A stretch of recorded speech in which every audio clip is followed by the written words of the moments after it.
This is the ultimate bathroom organizing, decluttering, and cleaning marathon. I have combined a bunch of videos from my channel here over the years. Yes, these videos span multiple years, from one of my first apartments to my next apartment where I lived with my husband for the first time to our now house. I have lots of different content, as I mentioned, things where I am organizing these spaces, giving you a tour of each space, a lot of decluttering content. You can see how I've decluttered over the years. I have a cleaning video in 2 of the different spaces. I even have my kids' bathroom organization in here. So if you need to organize, declutter, or clean your bathroom, this is the video for you. You can press play and just enjoy in the background, or you could sit down and watch the whole thing, but I strongly encourage you to declutter with me, organize with me, and clean with me, and get your bathroom in tip-top shape. Also, at the very end of this video, my first video on YouTube was a bathroom organization and declutter video, so that video is in here as well. I didn't want to start off with that one, but I think it's kind of fun to watch that one and see how far I've come in my YouTube journey. I watched that one back and really enjoyed it, so I hope you do as well. And make sure to leave a comment below if you have another marathon video you'd like to watch. I will leave a playlist of all of the other marathon videos if there's another space in your home that you want to organize and declutter as well. But with that, I will let you enjoy.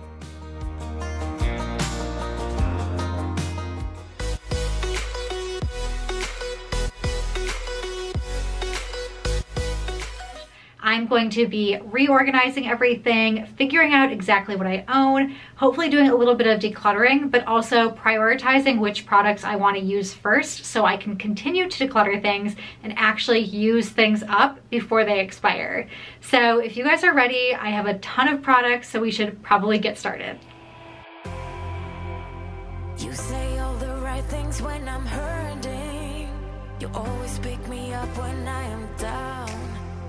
It's like you have a spark that leaves me burning. You just have your ways to... First things first, I'm going to pull absolutely everything out of the linen closet in the area under my sink. You'll see I have 3 large bins where I store all of my backup skincare, hair care, and makeup. But I also have things under my sink. I have a big Lazy Susan. So I have multiple tiers, I would say, of how I store all of my cosmetic products. So I'll start with skincare and I'll show you exactly how I do it. But before I start with skincare, I'm going to categorize everything and pull everything out of those containers that they were in and that Lazy Susan. So with skincare, this bin is the backup, the stuff that I don't access often and keep at the very top of my linen closet. So I'm starting there. I have a lot of face mask type things in there. I like to wear sunscreen and protect my face, so I have multiple extra sunscreens and a bunch of other stuff like that.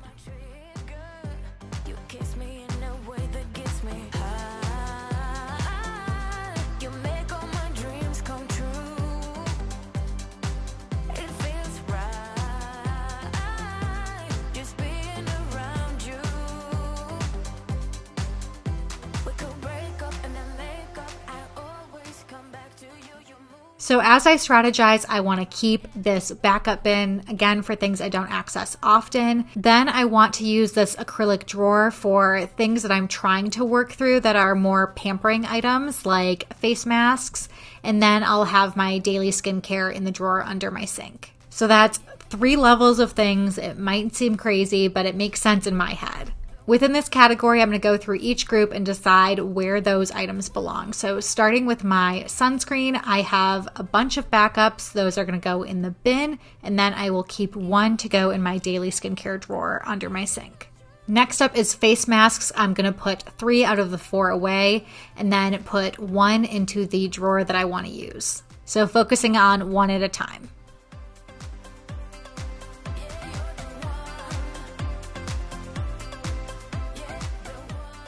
Okay, so this is probably a pretty good example of what I'm going to try and do to use up the products that I have first. You saw with my face masks that I want to use up this tea tree one because it's almost gone first before I move on to other ones. Same thing with these setting sprays and facial mists.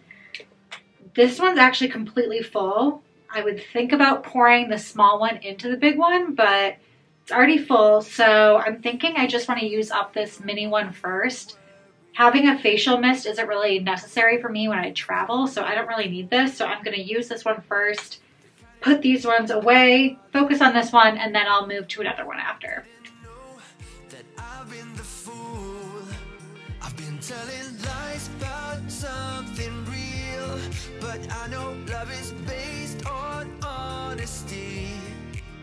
Kept thinking how real love should. So I have 3 eye creams. I'm going to keep the one that I've already been using out and put the rest in the back stock. And for my facial primers, I have 3, and I'm going to keep the one that's almost done out and work through that before I move on to the others. This little jade or whatever stone it is roller, I'm going to get rid of that. It's a fun idea, but I never use it, and I know I'm not going to, so I can probably get rid of it.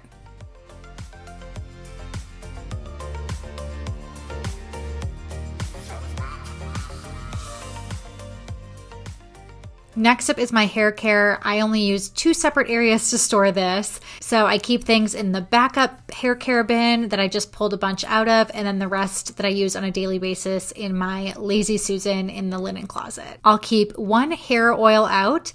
Then I'm going to look at my heat protectants. I have 2 of those, and I'm going to pick 1 to leave out and 1 to put away. 1 hairspray I'll keep out, 1 of my curling creams I'll keep out, and then a couple of leave-in products. I just had an epiphany that I didn't pull out all of my hair care, skincare, and makeup products. I grabbed everything that was in the main drawer in my under sink cabinet, as well as anything that was in my linen closet in like these large bins or anything that was in the round Lazy Susan. But I forgot travel toiletries and travel cosmetics, so I'm gonna pull those out and make sure I go back and check the skincare and then finish doing hair care.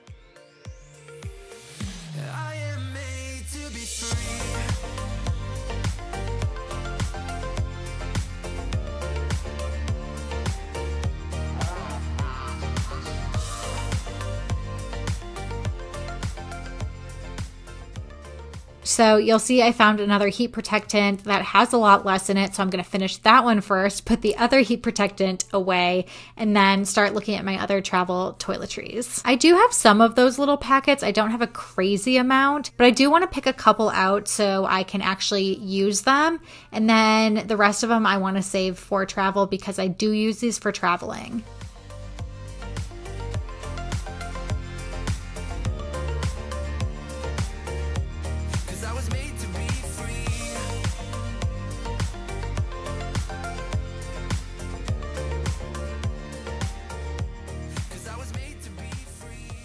I've been working on going through my mini perfumes as well, so I'm going to keep 2 mini ones out and just focus on those and put the other ones into my travel bin. I realized I have so many beauty blenders, so I'm going to throw away my old one and freshen it out for a new one. I used to be subscribed to BoxyCharm and Ipsy, if you know what either of those are. They are cosmetic subscription box services. I was actually also subscribed to FabFitFun for just a little bit, back when I was in law school, I think, and really enjoyed those. I got a couple of them as gifts. One of them I did with a long distance friend, and we would open them together. But I feel like that's part of the reason I acquired a lot of cosmetic products, especially a lot of these brushes were sent. So I decided I didn't want to get rid of all of them because at some point brushes do get pretty beat up. So if they're the right shape of brushes that I like, I'm going to keep them as backups. And then when my other brushes get really old and dingy, I have a replacement right there. But that is me saying that I don't recommend going out and buying all of this makeup and all of these cosmetic products. I know that I have far too much and I am still trying to work through it. I am telling you, it's been years since I've bought something unless I've completely run out of that product. So if I completely run out of foundation, for example, and have no foundations left, I'll go out and buy a new one. But other than that, I have been working through this collection for years. And I'm making a huge dent in it. It was frankly quite worse before. That just goes to show how long it takes to work through these products. So even if you are like me and you love makeup and love skincare and cosmetics and think it's beautiful and fun to play with, you have to remember how long it takes to work through these things because it takes forever. So it's kind of fun for me watching this pile diminish and get smaller and smaller. It feels like an accomplishment, but it was far too large to begin with.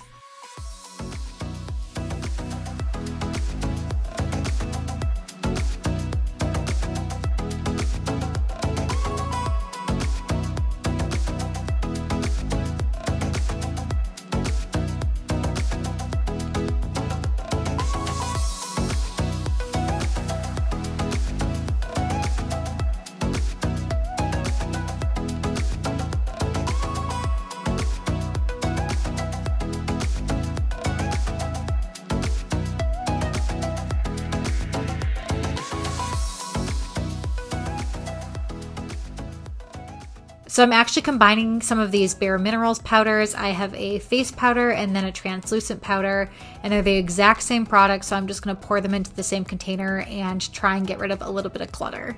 I'm also probably doing this far too dangerously close to our white rugs and should have laid something down, but luckily I didn't get anything on those white rugs and was very careful.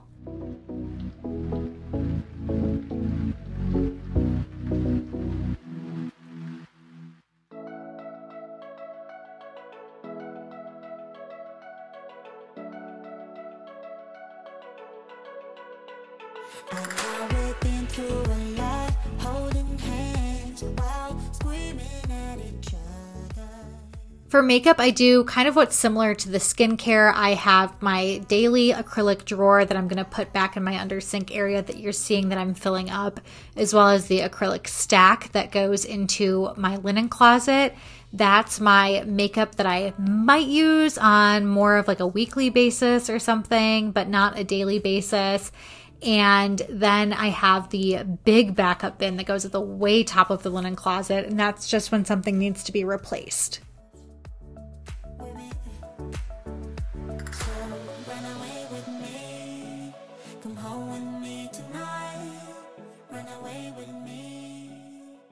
Everything feels like a little bit of a disaster right now. The whole floor is covered with products, but we did finish hair care and skincare. For makeup, it's going to be a little bit different. Instead of just having all of my backups in here and then things that I'm actually using readily available, I'm doing like a 3-part system. So in the big bins like these, I'm going to put true backup items that I really don't need and need to use whenever I run out of something in the bin. And then in the acrylic stack, I'm going to use that for, I guess, like other makeup that I might use just not on a regular basis. So like a night out type makeup or something that I replenish often and don't want to go to the way top of the linen closet and grab one of these. And then of course there's going to be a tray for my daily makeup, and that's things that I'm trying to use and get through, and it helps me focus on one product at a time and actually get to use some of these things so I can keep moving things through. So I'm gonna keep sorting, going category by category. We've finished up a couple categories, but there's still a lot to go. So let's keep going.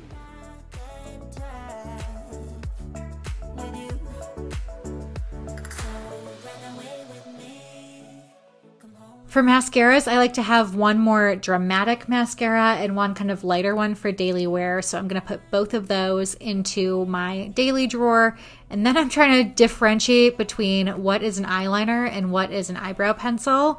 So I'm going to put most of the eyebrow stuff into backup. One I like to have for travel, so I'm going to put that back with my travel stuff. And then go through my eyeliners. I have 2 eyeliners I'm going to keep out, a black one and a brown one, and the rest I'm testing. And look, I found one that's dead, so I can throw one away because it doesn't even work anymore.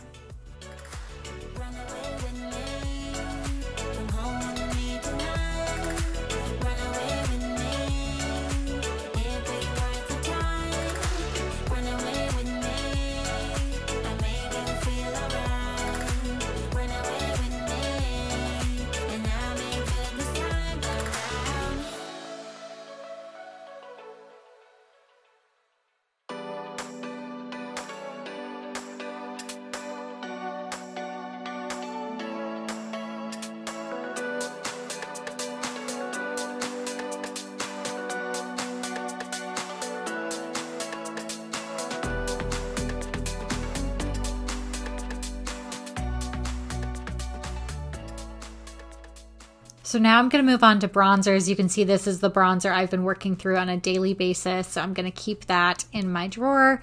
And then the next one, I'm going to move on to the mini hula. So I'm going to keep that in my acrylic stack, and the rest can go back into the larger backstock.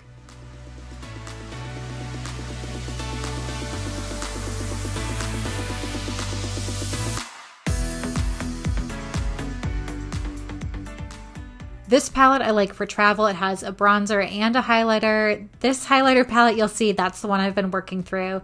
And the rest, again, I'm going to put away in backstock.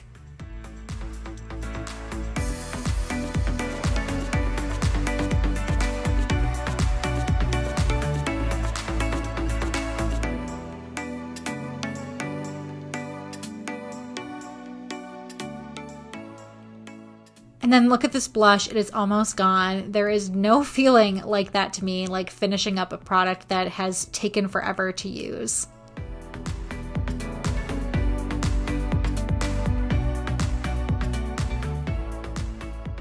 This little palette is so beat up. It's what I used to travel with, and I'm actually making a pretty big dent in it too. So I think I'm still gonna keep it and keep using it to travel. I like to keep my eyeshadow palettes in the acrylic stack because that's where I like to play with makeup, is with eyeshadow. So it's fun to have those easily accessible.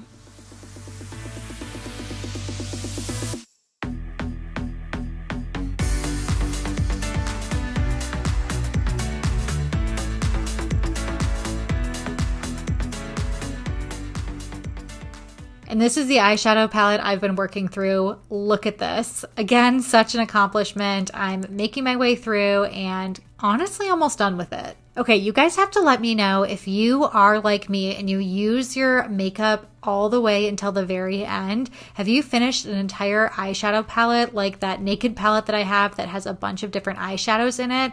Or do you never really get to that point?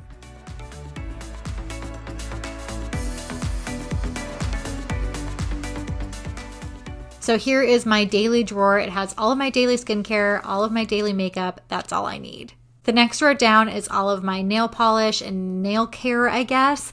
And I think it's time that we tack this area too.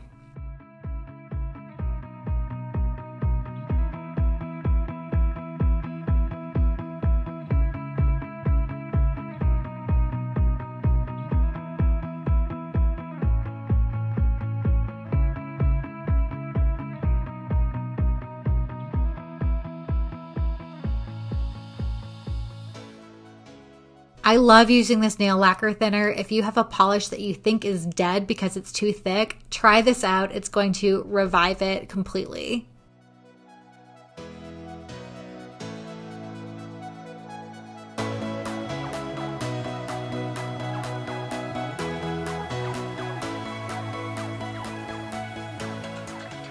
So I have found some random essential oils in here. They should not be with my nail polish, so I'm going to pull those out and keep going through everything, and I'm going to rearrange it in order. So I have all of my gel nail polish going in first. I do a lot of at-home gel manicures, which I really enjoy.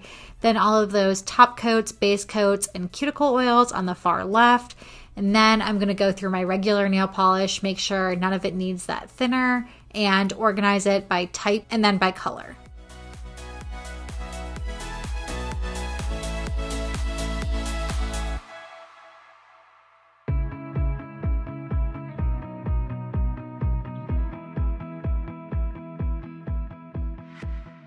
Funny thing is that pink OPI nail polish I used right after this video, and I tried it and hated it, so I ended up throwing that away as well. And I don't know if you saw a little bit ago, I threw away another top coat because it was leaving so many bubbles behind, and bought that new Ella and Mila brand.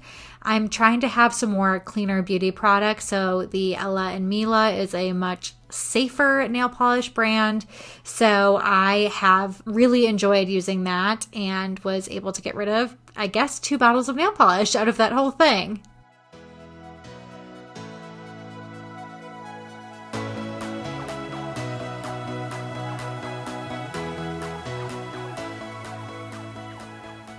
While everything's out of there, I'm going to take the opportunity to wipe the area clean, put my acrylic stack back, and then all of those backup bins, and get my Lazy Susan back together.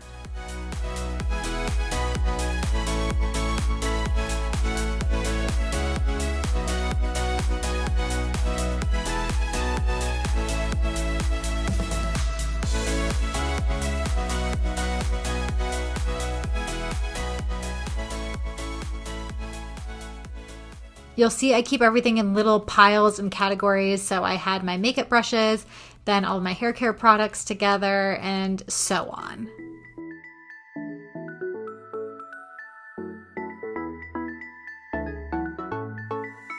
I've been waiting all my life for something. I've been down the darkest roads and up in the clouds, but I've always felt that something's missing. That was until I found you right there in the crowd. You came into my life. The last area I want to look at, because it's still part of my makeup, is lip products, and my lips were feeling really chapped, so I grabbed that opportunity to put on some chapstick. And I'm going to go through the rest of the categories here. I have a lot of those buxom glosses that I really like. I have a section for small lipsticks. I have those two other small sections for lip balms and chapsticks I'm not going to touch or declutter. And then the other two are the prime areas for decluttering, those two larger sections where I have more of my matte lipsticks and other kind of lip crayons. I just feel like I'm not a fan of matte lipstick. My lips are always so dry and matte lipstick looks so bad on me. It was kind of a trend a few years ago. I don't know if it still is a trend. I'm not keeping up as much with the makeup trend, so I'm gonna get rid of the ones where I really don't like the color and keep the ones that I actually like the color. Finally I got you, baby, here in my heart. When I'm with you I feel so much better, oh yeah. Before you I was just a shell, so stuck in the dark. You came into my life. So a while back, I actually did a tour of my kitchen, and today it's time to see inside of my bathroom. So I'm going to show you inside the linen closet, under the sink, in the shower, above the toilet, basically everything I have in this room to keep me and my husband completely organized. So if you guys are ready, let's jump right into it and show you all of the spaces in here.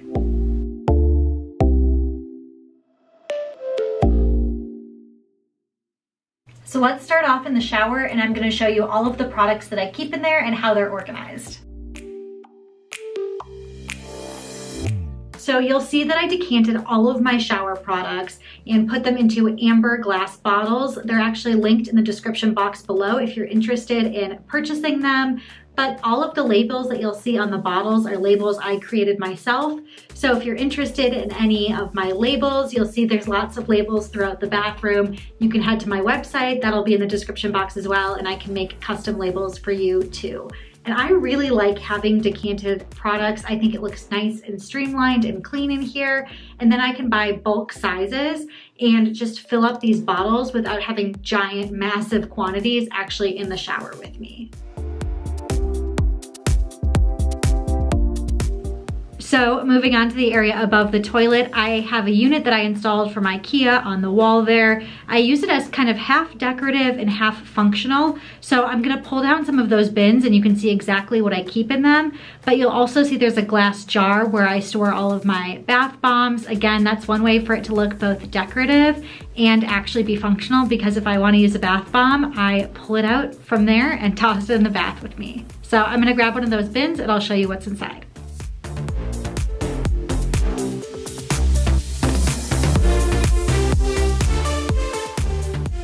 So you'll see in these containers, I have all of our medications. I have one bin where I keep our prescription medications, and then a second one where I have everything that's over the counter. I have, again, decanted a few things. So you'll see I have our Dayquil and NyQuil here. And when you open it up, I have both Dayquil and NyQuil, but I also keep the part of the box that has the instructions. It's really important to make sure you're taking the proper doses. So if you decant any sort of medicines or any products like that, you really want to make sure that you keep that part of the box so you know the dosage. I've also decanted a bunch of cough drops. Those are in here. And then things like Advil, Motrin, and everything like that. So again, decorative because they're in these bins, but completely functional.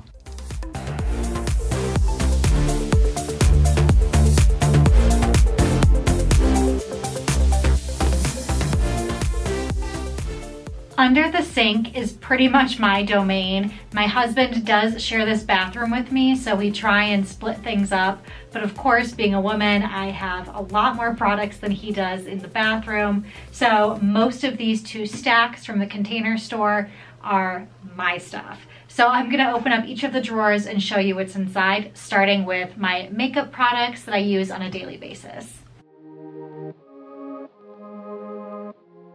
So in this drawer is everything that I use on a daily basis for my skincare and my makeup. I have a section here of moisturizer, morning serum, a night serum. I have some more face products, a primer, sunscreen, concealer, some foundation. Then I have hair clips and hair ties, perfumes that I'm trying to use up. I'm actually really trying to use all of my mini perfumes up right now, as well as my eye cream that's smaller. And then I have the rest of my makeup. Some powder foundation, translucent powder, bronzer, blush, eyeshadow, highlighter, the works. So another thing I really like having is this little small prep dish. It's something you'd find in your kitchen, and I use that to keep my beauty blender in. You can see how gross these get, and I have got to clean that.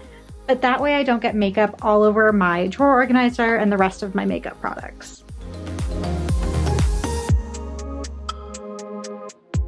So in this drawer, I keep all of my nail polishes. I have a row for my gel nail polishes, then OPI, then Essie. The final row is things like top coat, base coat, cuticle oil. I have a spot here for cotton rounds, all of my nail tools. And then this last one, I have a nail file as well as these gloves that I put on to kind of protect my hands from the UV light whenever I do an at-home gel manicure.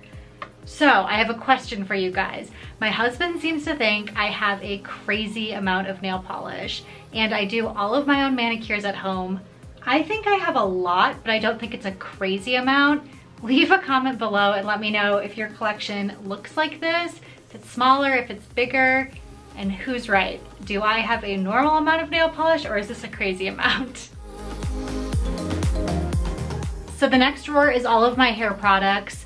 I don't try and do anything too crazy in here to make things organized. I just try and neatly wrap up the cords, put my brushes back in a nice spot, but I don't try and have any sort of dividers in here or anything. I don't know about you guys, but with wherever you keep your hair tools, they're just big, bulky items and it's really hard to organize. So some of the things that I do have in here besides my straighteners, my curling irons, my hair dryer, all of that, is I do keep a little bag in here with all of my headbands and like silk hair ties and things like that. You guys saw I had all of my regular hair ties a little bit higher up, but this is for more like specialty headbands and things like that. Another thing I really like is this travel case. I have another curling iron in here that I don't use as often, but it's awesome for traveling. It has a spot that you can put the cord to your straightener or curling iron or whatever it is. And this bag is actually heat resistant. So you can set your hot tool on top of it. Or if you guys are doing your hair right before you leave and you're rushing to the airport and you need to pack up your bag, I actually just toss my straightener in here or my curling iron right away, even when it's still pretty warm, and then throw it in my suitcase and run to the airport, and it's completely protected and won't burn everything else in your suitcase. So in this next set of drawers, I have lips, first aid, and then miscellaneous, which is mostly backstock products. So let's start with the lip drawer and see what's inside here.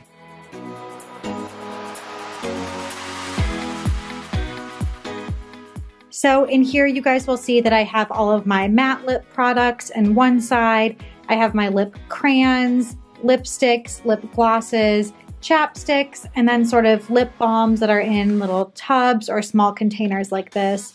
I do also keep kind of feminine products way in the back there. That's not on the label here, you'll see, but I know where it is, and that's really all that matters. This next drawer is first aid products. I told you guys earlier that this under sink area is pretty much exclusively stuff for me, but there is an exception. First aid, obviously both of us use. So this is where we keep Band-Aids. I have a few different creams and things if we have aches and pains, like an icy hot type thing. We have some other ointments and a thermometer, that type of stuff. So this is for both of us.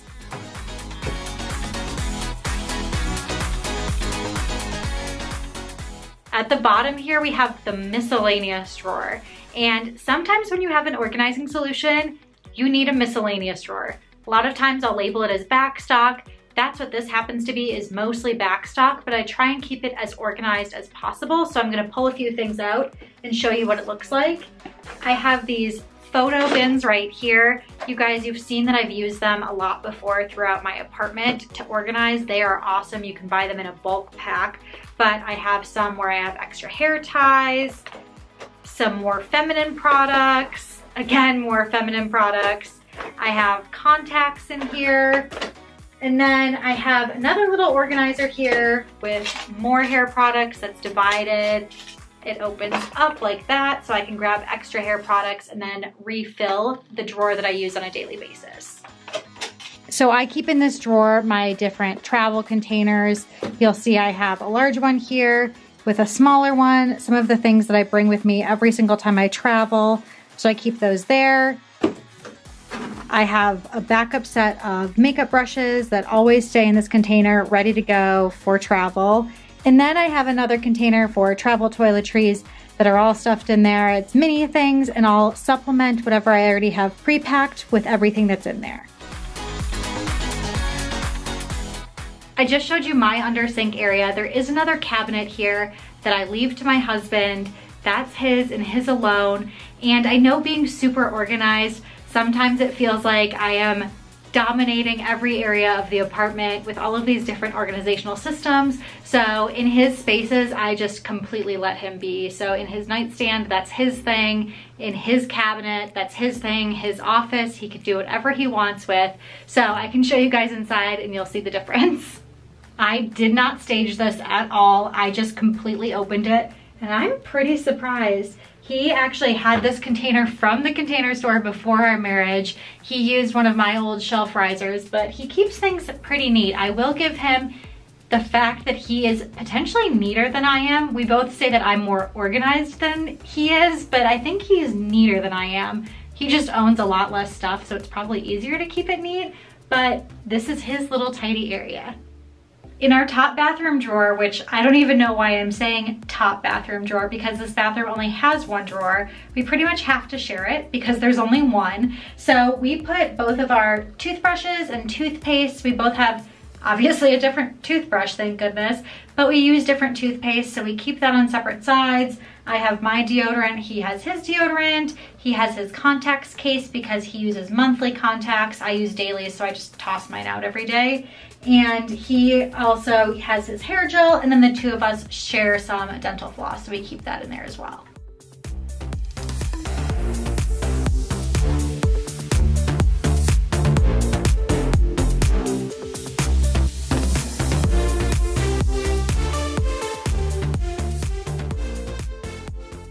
Moving on to the linen closet, this is where the bulk of our bathroom products are. I have everything completely labeled in here. These bins and this system is something that I used in my old apartment. And then with my husband's stuff, we pretty much combined everything. So if something says body, it's both of our body products. If it says bath, it's both of our backup stock that goes in the shower and for the bath. And so everything's kind of combined that way. It's just joint back stock, a lot easier. I also keep some more of my backup makeup products in here. So it's not necessarily things that are backup, meaning duplicates of things that I have in my small drawer under the sink, but it's things that I might use when I'm more so doing a night out or going to a wedding or something like that, and it's more than just my daily basis makeup. I also have a Lazy Susan with a lot of my hair products and things like that because there's of course not enough room under the sink for all of that too. And then at the way bottom, we have a spot for extra toilet paper. And then there's an entire shelf just for my husband. Again, I let him do what he wants there. I wish that the bin was turned sideways and not kind of sticking out, but his shelf, his thing. And then the top is where we keep our backup Kleenexes in that large bin up there.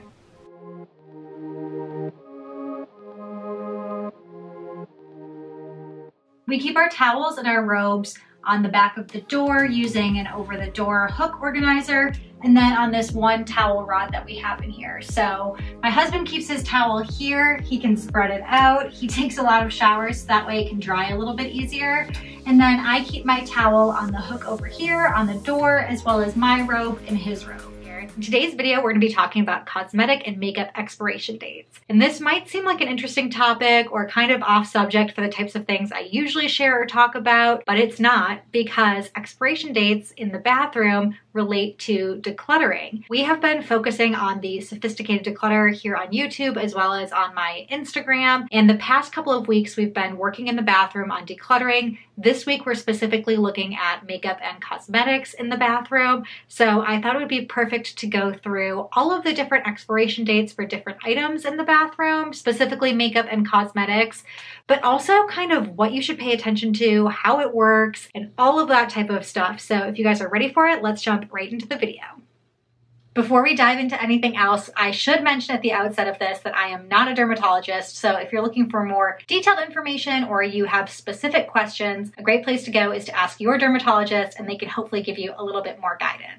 With that being said, I do want to mention, as you're starting to go through your makeup and cosmetic products and trying to figure out what those expiration dates are, you will probably notice that a lot of them may have the actual expiration date on the jar or container, and that's awesome. It makes it so much easier for you to know when the product expires. Most of them actually don't start the clock on the expiration date until you open the product. Even though a product may have an expiration date written on it, it's probably more accurate to start that timer based on when you actually open it. You will see on a lot of different containers and jars a little symbol that looks like a small jar, and it will have a Y or an M and then a number next to it. M stands for months, Y stands for years. So if it says 6M, that product will last 6 months from the date that you open it. A big light bulb went off for me the first time I figured this out when I was doing a big declutter of my bathroom, was that it's definitely not beneficial to have multiple of the same product open at the same time. So if you open one face lotion and it's going to expire in 6 months, you can reasonably use one face lotion up in 6 months, and that amount of time is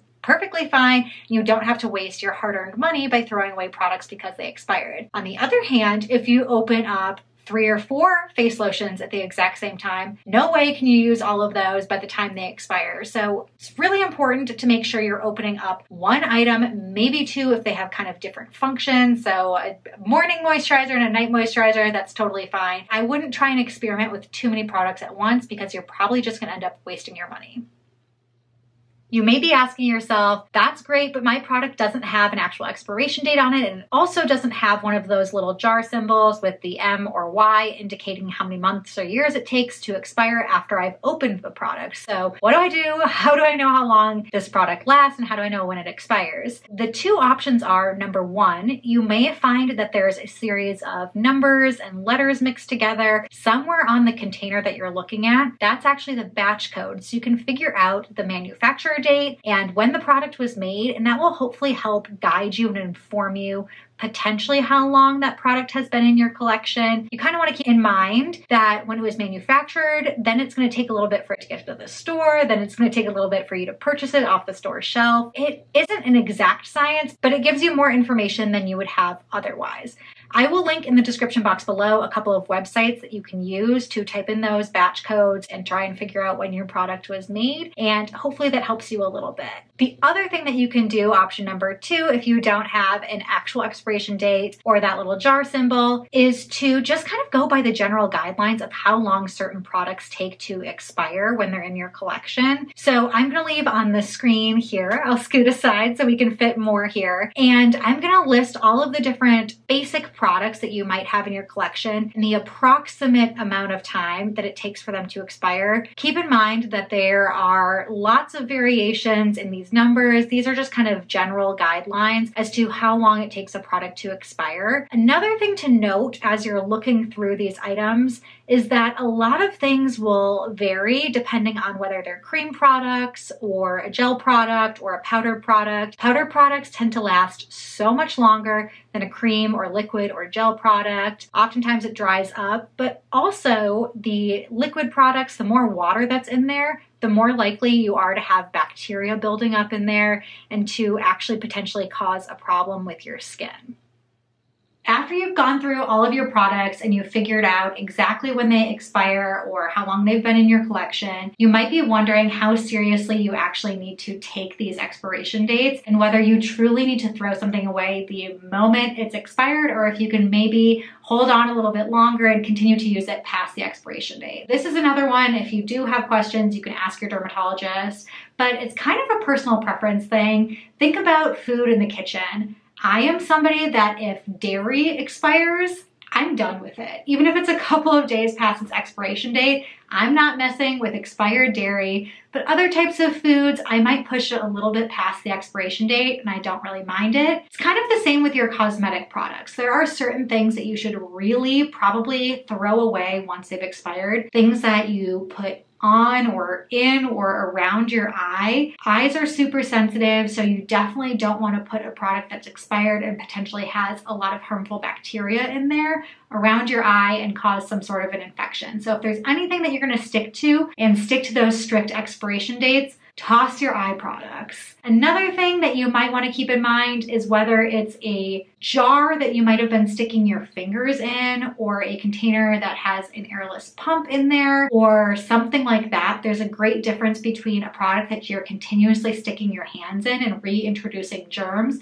That's going to have more bacteria in it than something that has a pump. So if you want to throw away an item that you've been sticking your hands in, that's probably something to stick to an expiration date a little bit more strictly than something that has a pump as well. Beyond your eyes and the type of container, you can also think about where else it's going on your body. So maybe hair products, you're willing to extend that shelf life a little bit, or other products that aren't going on your face, but it's really up to you. I know that I have a lot of trouble getting rid of makeup products specifically. A lot of them are so expensive. And again, it is a lesson learned not to just overbuy on cosmetics at any point. Really use what you have. Don't have a ton of backstock in the bathroom, because you would hate to buy all of this stuff, have it expire, and have to throw it away.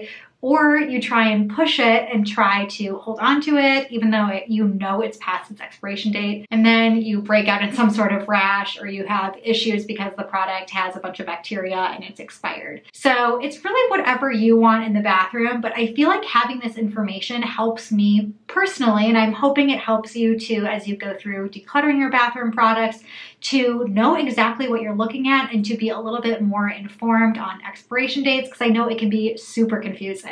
When was the last time you gave your bathroom a deep clean? And I don't just mean cleaning down the walls of the shower before you get out, but actually deep cleaning things. For me, it has been far too long, so today I need to get down and give my bathroom a good old-fashioned deep clean. I'm gonna be going through every area, the toilet, things hanging on the walls, the surfaces, the floors, the shower, the tub. So if you guys are ready and you wanna make sure you know exactly what you need to do to deep clean your bathroom, or want a little bit of motivation, keep on watching. So to clean my bathroom, there's going to be quite a few loads of laundry. So that's what I'm going to start with first, is washing my floor mats that we have in our bathroom. This was actually one of the main reasons that inspired me to make today bathroom deep clean day. My husband noticed that the bath mats were starting to look a little bit yellowish, so it really was time to wash them. And I'm going to put some oxy powder in there as well as some liquid bleach. They're white, so I really want them to be as white as possible.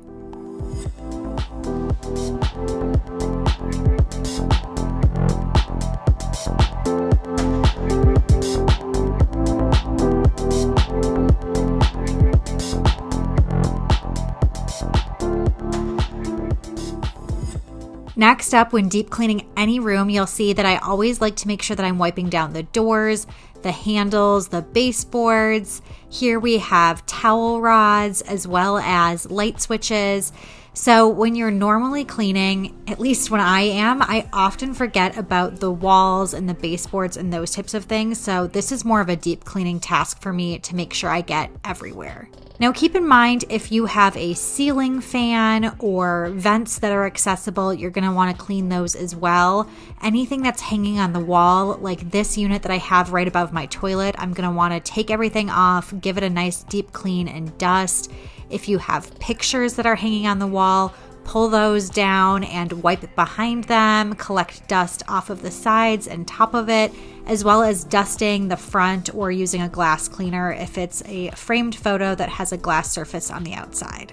As we're working top to bottom, it's time to tackle the toilet. I'm going to spray it with disinfectant and let that sit while I use my Clorox wand and clean the inside of the bowl.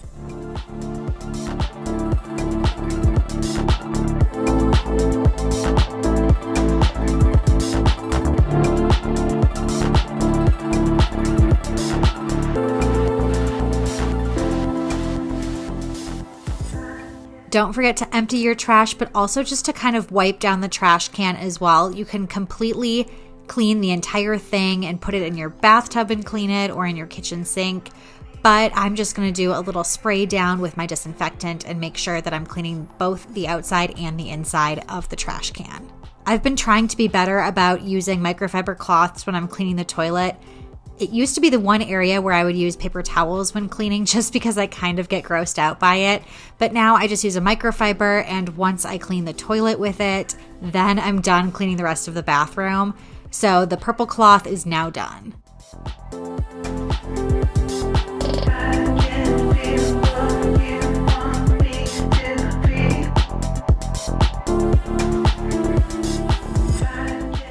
On to cleaning the shower. The area near the front of the shower is where my husband keeps his shampoo and his body soap.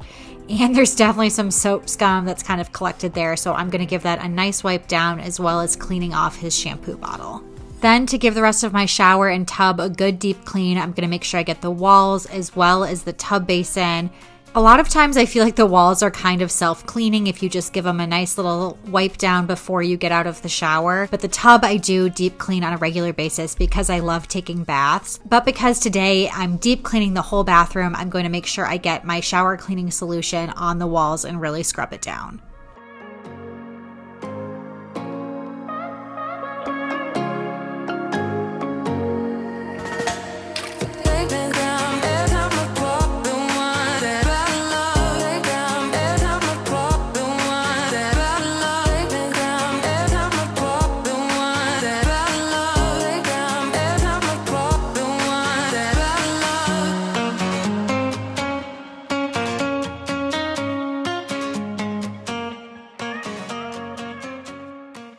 Because cleaning and organizing go hand in hand, as you're going through your bathroom, you're going to want to be decanting products, throwing products away that you're not using, decluttering, all of that stuff. Today, I'm not necessarily going to go through all of my stuff because my bathroom's pretty organized already. And I did do an organized bathroom tour if you're interested in seeing that. But if your bathroom isn't necessarily organized, make sure you're going through all of your products and tossing things that you no longer need or use.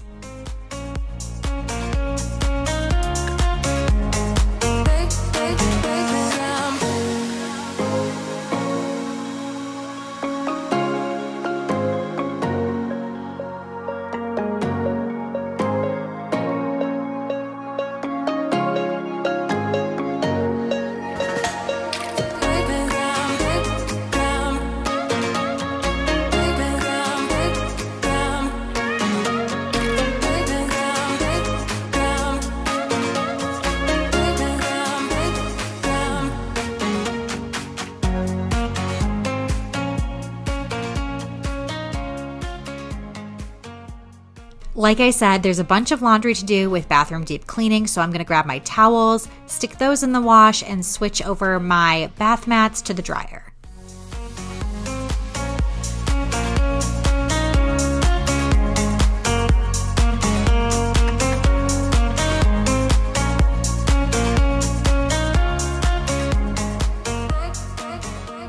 I'm sure you noticed earlier there was a bunch of stuff on my countertop, and that's because I put one of my drawer organizers in the dishwasher. I'm just going to re-affix it to the inside of the drawer using museum gel. I've shared that before. It is the best way to make sure that drawer organizers don't move around when you open and close your drawer, so I highly recommend it. But this is a great reminder, especially if you've lived somewhere for a while and haven't done this. Take all of your products out of your drawers, your cabinets, whatever you have in your bathroom, and give it a nice deep clean. I get so caught up in the middle, thinking of drowning in those blue eyes. I'm losing sight 'cause I am falling. I'm so deep. Now that everything's put away, I can finally clean off the top of the sink. So I'm going to clean the countertop and then inside of the sink basin and follow that with cleaning off the outside of the cabinets. What this is, yeah, I keep drowning in those blue eyes, and you can tell me all of your lies. I will put out all of the fire if it gets too dark. We just restocked on some toilet paper, which has been surprisingly difficult to find again. I don't know what it's like where you are right now, but we had this toilet paper shipped and we were running low, so it was good timing. If it gets too dark, I'll be your light. Be your light. I'll be. So today I'm going to vacuum the floors first and then scrub some of the grout and finish it off with a good mop. And I do it in that order because I want to make sure I get all of the hair and the particles up, and then do that grout cleaning and finish it off with a mop of the whole surface. We stumble and fall. And it's not a lie that I tell. And today I'm using my Casabella Spin Mop. I do really like it. I feel like it gives a good clean, and there's nothing like a mop and bucket. And I'm pairing that with the Method Squirt Mop in the Spearmint scent. And you can tell me all of your lies. I will put out all of the fire if it gets too dark. I'll be your light. Be your light. I'll be your light. I took this as an opportunity to also wash our robes. I decided to do the towels first in their own load right after the bath mats because there was bleach in there. The towels are white anyway, so if there was a little bit of residual bleach, it would be just fine with the towels, and I decided to hold off on the robes until after that towel run.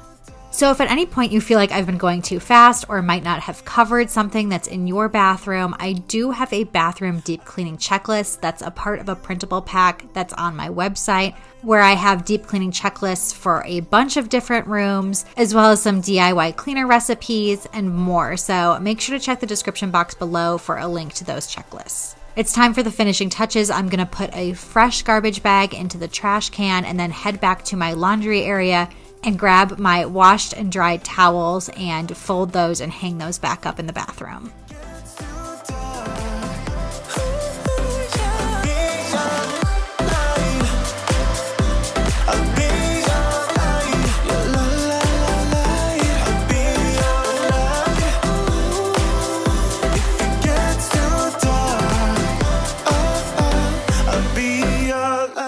Today we are going to be organizing my new bathroom. So we just moved into this house not that long ago, and there's a lot of work to do in the bathroom. I think I did a pretty good job putting most of it away and getting a really great start, but I need to refine some of the organization. I kind of feel like there's maybe a couple of things I can declutter as usual, even though I tried to get rid of most things before I moved that I didn't want to hold on to.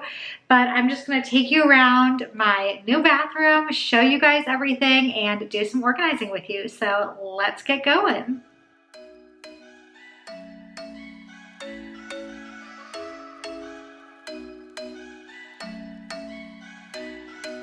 I'm thinking you were made for me. Isn't it my birthday yet? 'Cause I got it. For my under sink area, I'm going to use the same strategy I used in my apartment, and I'm using these Alpha units from the Container Store. They're one of my favorite solutions for under sink storage and organization. They are a little bit pricey, so keep an eye out for a sale at the Container Store on their Alpha products.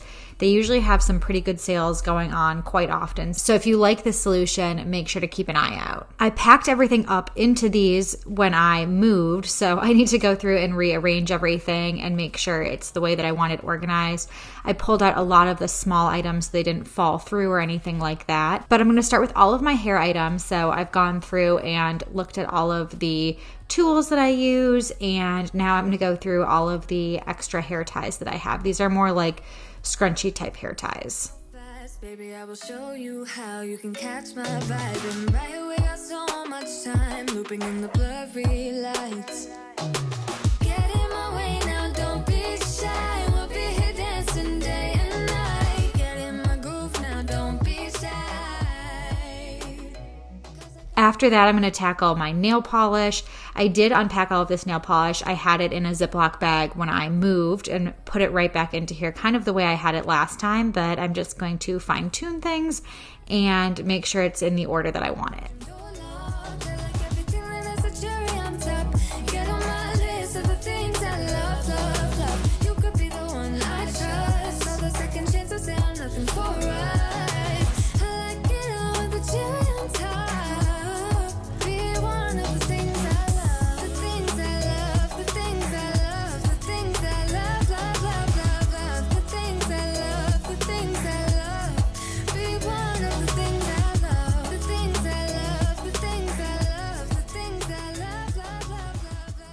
Now this drawer, I'm not 100% sure what I'm going to do with it. It kind of felt like a miscellaneous drawer last time too.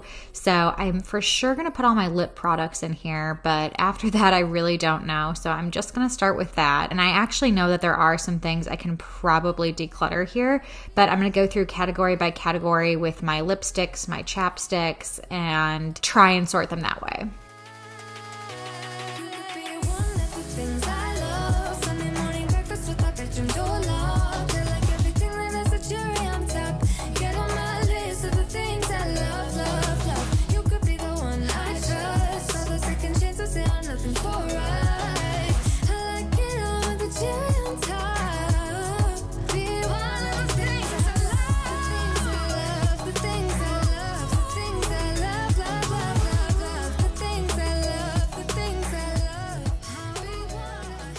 So you'll see when I was going through all of my hair tools, I did pull out a mini straightener. I really don't have a use for that when I travel. I bring my full-size straightener. My hair is way too long to benefit from a mini straightener, so I'm getting rid of that. And then I've pulled out all of my liquid lipsticks, every last one. I've decided that I hate them. I really don't like using them. I don't like the way they feel on my lip. I don't like the way they make my lips look. So enough is enough. I'm done keeping them. I'm just gonna get rid of them. I obviously have plenty of lip products, so I can easily get rid of these and have plenty of lip products to spare. I will stand by you forever. I can't get you out of my mind. I will follow you wherever. Next up, I pulled out the other drawer organizer for the top drawer of the Alpha unit under my sink, because again, I'm not sure what's going to go under there. I'm thinking kind of like a skincare-ish type drawer with my face masks and things like that. So I also went to the cabinet that's on top of the sink and pulled out some of the back stock there. So I'm going to go through, figure out what goes in more of the back stock section, and then what should be accessible for daily use. I'm wasted on you. Here we are right underneath the stars. So let's get a little reckless. You make me breathless, and I won't waste this. And I promise that I will stand by you forever. I can't get you out of my mind. I will follow you wherever. And I won't wait. You'll see I keep moving things around, and that's just part of what happens when you're organizing, is trying to figure out what works best together.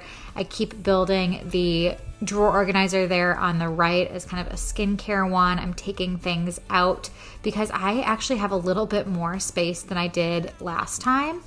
Again, in our last bathroom, we did have a very large linen closet, but we only had one drawer for the two of us to share, and then just under our sink, because there was only one sink in our apartment. So now I have my own dedicated space, and then Jim has his side as well. And even on top of that, we have this middle area that we can kind of split. So that area, I can kind of offload some of the stuff out of my side that's more shared items like first aid and things like that. I will stand by you forever, and I won't waste this.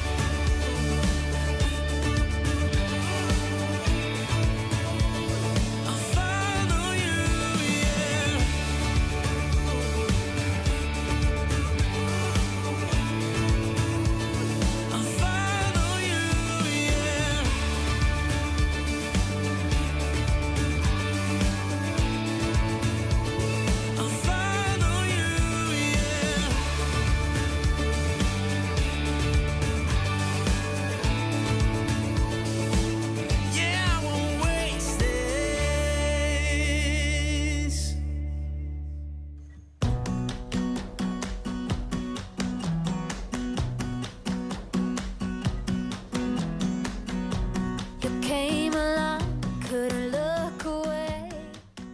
almost feel like it's funny watching myself sit here and reflect over how I want things organized. I try not to go too crazy with the first pass of organizing any space. I've shared this before, but it's never going to be absolutely perfect. You're always going to kind of change things up as you grow with the space and as you get used to your new organizational systems. And I think that's perfectly fine if things don't work right the first time. So I think I'm getting to the point where these drawers are starting to make a little bit more sense to me.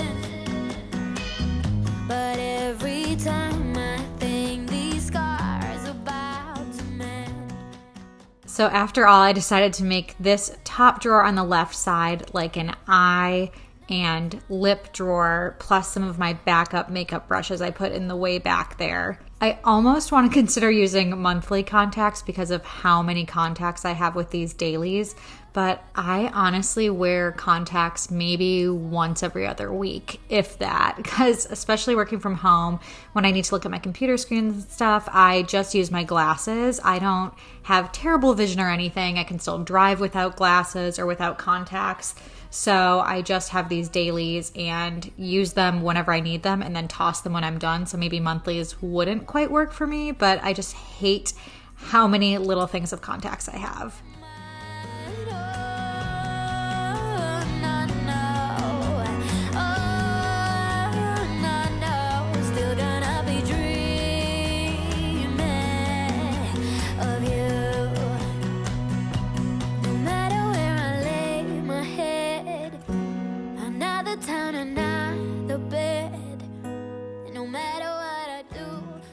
I have the bottom part set up as a larger drawer. Again, with these units, you can completely customize them. The color, the size of the unit, the size of the drawers, really everything. So this bottom one I'm going to use as a travel kind of drawer and put all of my travel bags and things like that. The drawer above it, I think I'm going to do as body products. So my backup deodorants and backup body lotions and anything else in that category.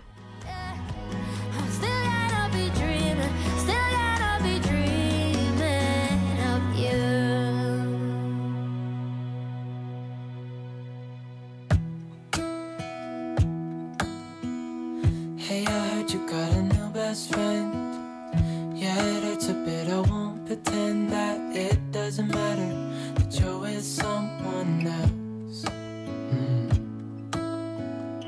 In a way, that's how it's supposed to. And that's pretty much it for the Alpha unit. I'm going to move on to the unit on top of my countertop. I'm trying to get rid of as many of these quote-unquote backup bins as I can. The blue one that you see right in front of the cabinet there, I actually used to have, I think, 5 of these as backup products. And if you guys have been following me, you know that I have been trying my best to work through all of my bathroom products and declutter things by actually using them up. Of course, I'm still decluttering on top of that, things that I don't like. You just saw me doing some of that. I even got rid of another travel bag, if you caught that while I was going through the travel section. I have been able to get rid of all of those bins completely. I just have 2 other backup bins I'm going to show you in a little bit. But those 5 bins of backup body products, backup makeup, I can get rid of, and it feels pretty good. For my makeup here, my plan is to do these less used items. Some are still backup, even though I was able to get rid of that bin, but less used, and some backup items into the clear acrylic drawers here. These are also from the Container Store. And then I'm going to have a daily use makeup drawer on the right side of my bathroom, and that I can easily get to. I don't have to worry about opening this cabinet and stuff. But if I want to go for a fancier eye look or need to replenish my daily drawer, then this set of acrylic drawers is where I'm going to grab that stuff. So I'm just categorizing. You'll see I have a section for face products, a section for blush, eye products, and this thing isn't even full. There's a lot of drawers that have one item in it or they're pretty empty. It's hard to get over. You chose someone else, a new best friend.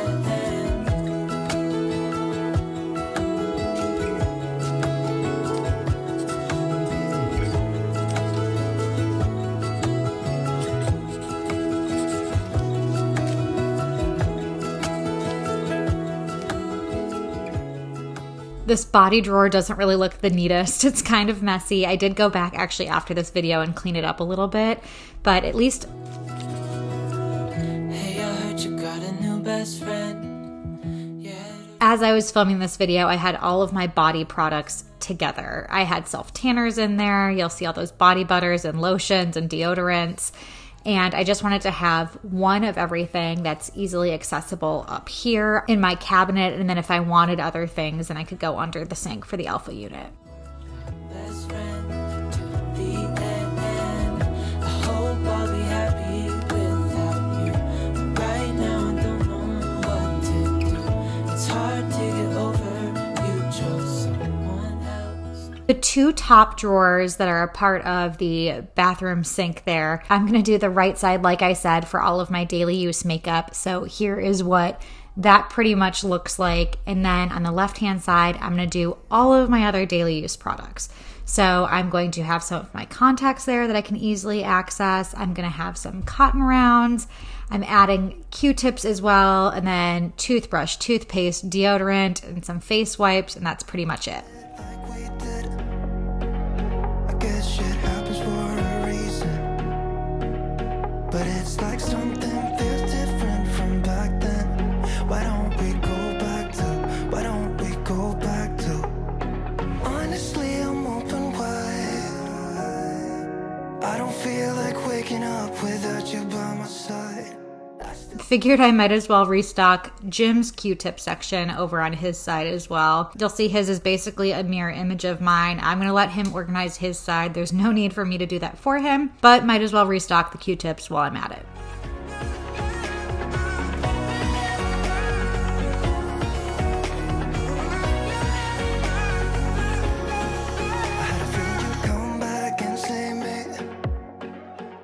I love having those taller daily use items on Lazy Susans. I've kind of always done this, but the Lazy Susans that I already owned were far too small, were far too large to fit into this small cabinet. So instead of doing one large one like I previously had, I'm going to do two small ones.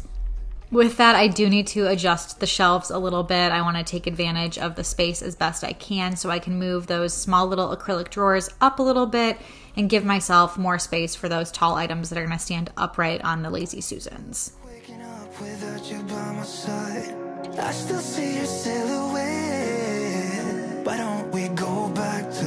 Why don't we go back to your bed?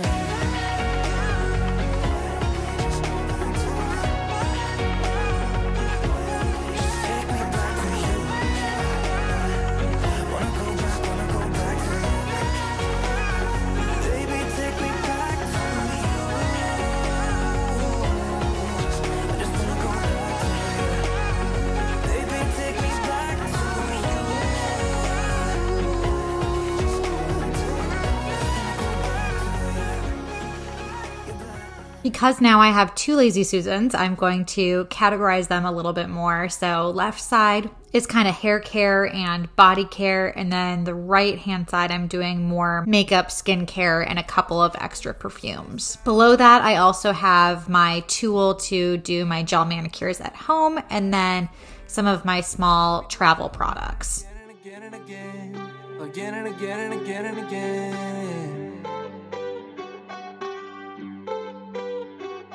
We're falling, falling down, we fading. So of course I need to make 2 new labels for the only backstock bins I have left, a hair care and a skincare one. I'm using my sophisticated font from my website, so if you are interested in ever purchasing labels from my website, this is the sophisticated font. I haven't actually used the sophisticated font in my house yet, so kind of fun to have a space to mix it up and try a different font. And I don't have any issues with having different fonts around the house. I like for them to kind of be the same in the same area or complementary fonts, but since I don't have anything else in here, that's what I went with. And we do it all again and again and again and again. Again and again and again and again.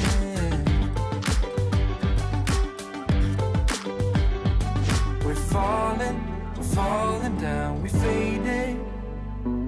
But I know that we could save it. Cause we're like Alpha and Omega. Whatever happens doesn't matter, I know we can sort it out. Alpha and Omega.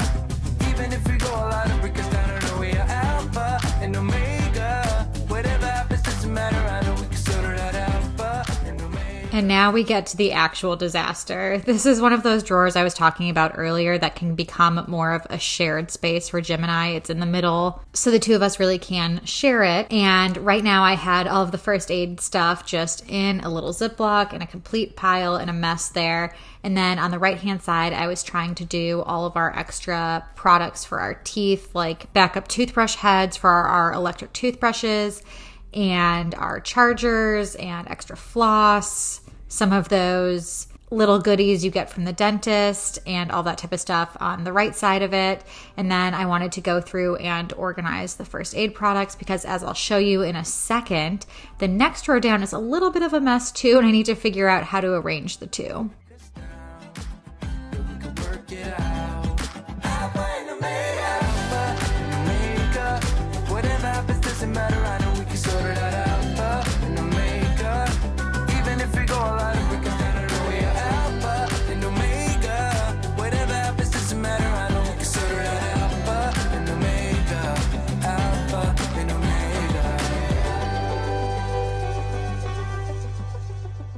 I had one more photo organizer after putting all of the Band-Aids into a photo organizer. So I'm going to put all the small ointments in that one. And then I'm going to actually move that stuff down one drawer into where I have the rest of our medicines and vitamins and other things like that.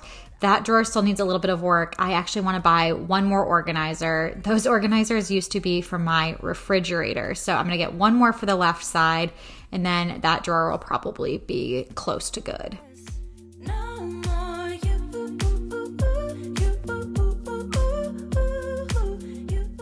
At the bottom, I have all of our backstock towels. I had a few more to add there, but that's nice and neat. And of course, I need to update the labels now for the Alpha unit that goes under the sink, because at the last 2 apartments, I'd been using the same labels. And I did change things up a little bit. And again, kind of want to do a different font. These little label clips that go onto the Alpha unit are also sold at the Container Store. I just printed them straight off from my computer, didn't do anything fancy there, and just cut them to be the right size to fit into these little clips that'll clip onto the front of each drawer. How can I believe when everything is see-through? You see through, gotta make space for the new you, like I'm old news in your rearview mirror. It must be nice, you went and got a penthouse, all your friends partying is real loud. Brand new money with a brand new chest, still a baby bird price straight off the nest like you.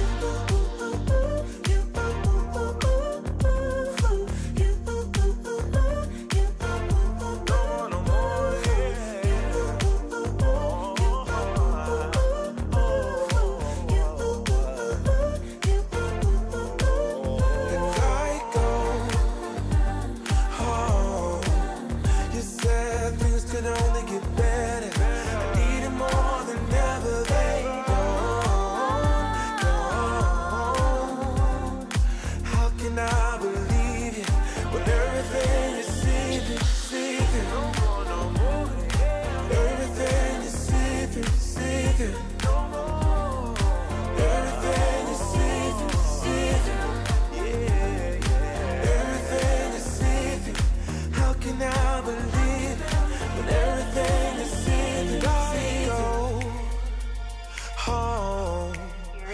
Today we're going to be organizing our baby boy's bathroom. So babies don't have a ton of stuff in the bathroom. This is a Jack and Jill bathroom. My husband's office is on the other side, so we're really not using that side either. But I want to get a few of the medications that I've purchased and some of the bath products and those things unpackaged, put away and organized a little bit. I have a few things for when he's older, like bath toys and stuff like that I want to go through. So it shouldn't take long at all, but I definitely need to check this off the list and want to check it off the list before he arrives. So we better get started.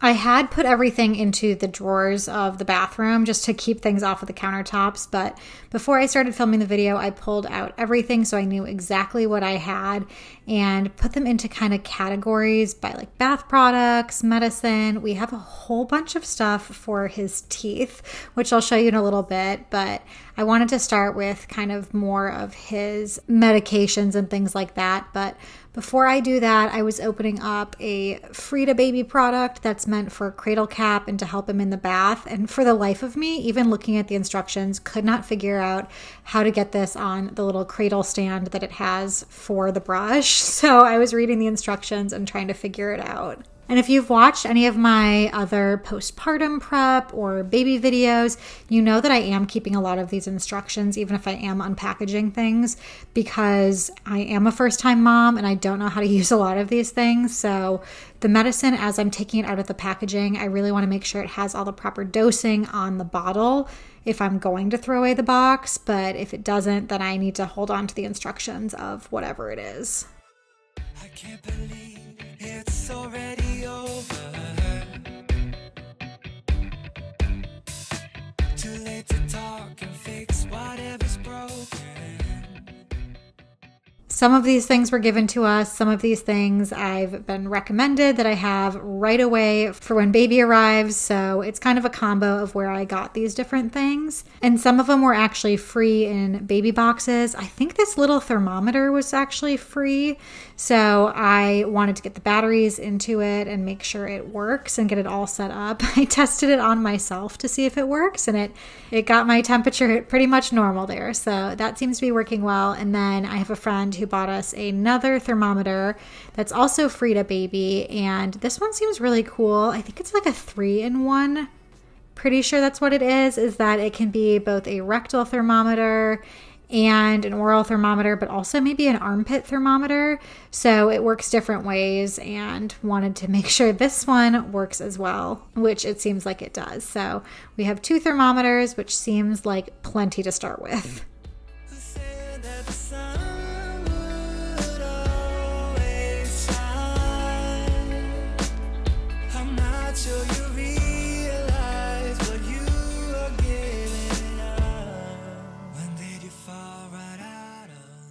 The top drawers in this bathroom are very small. I found these organizers from the Container Store that do fit into the drawers here. I have one larger one, 2 of the little smaller ones, and then some long, thin ones. So I wanted to figure out what makes the most sense for the medication, what makes the most sense for different items, and organize it on the countertop first, and then stick it into the drawers. All of the medicine and thermometers fit pretty well into one, so I left that there and then started going through all of the tooth products we have here. Wanted to measure and make sure these teeth and gum wipes fit into the drawer upright before I put them into the organizer. My brother-in-law's girlfriend is in dental school, so she gave us a lot of these products as part of our baby gift. So we are set on little toothpaste and toothbrushes for quite some time now. I decided just to open up one pack. While I love getting rid of packaging, I didn't want to have all of the little bristles exposed and not covered, so it made sense just to pull one out and keep the other ones in their packaging.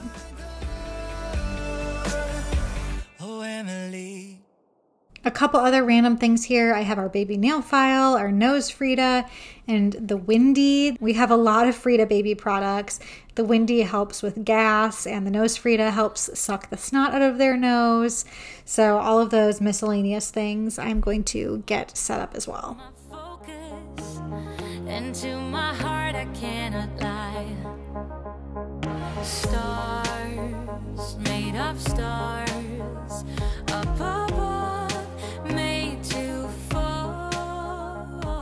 Stars. I used one of the smaller thin bins for lotion, and most of them are lotion samples. I didn't buy any of those. Those were from free baby boxes. You'll see I have some full-size products that I registered for. Those I'm going to stick somewhere else. So that's one drawer down, and then in the other drawer, it's going to be all the medication supplies. Life is so much more than this. So where do you go when nothing's like home?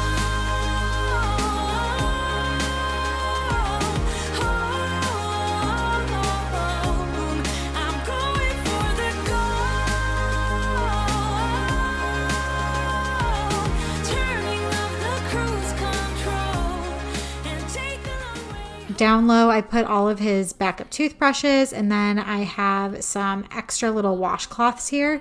And I started by folding them and then realized I don't really think that makes a ton of sense. I don't think there's any benefit to folding them. So even though I tried to get them all nice and neat and file folded, they didn't really look that neat to me, and actually looked better when they weren't folded. So I unfolded everything that I just folded. My life's just begun,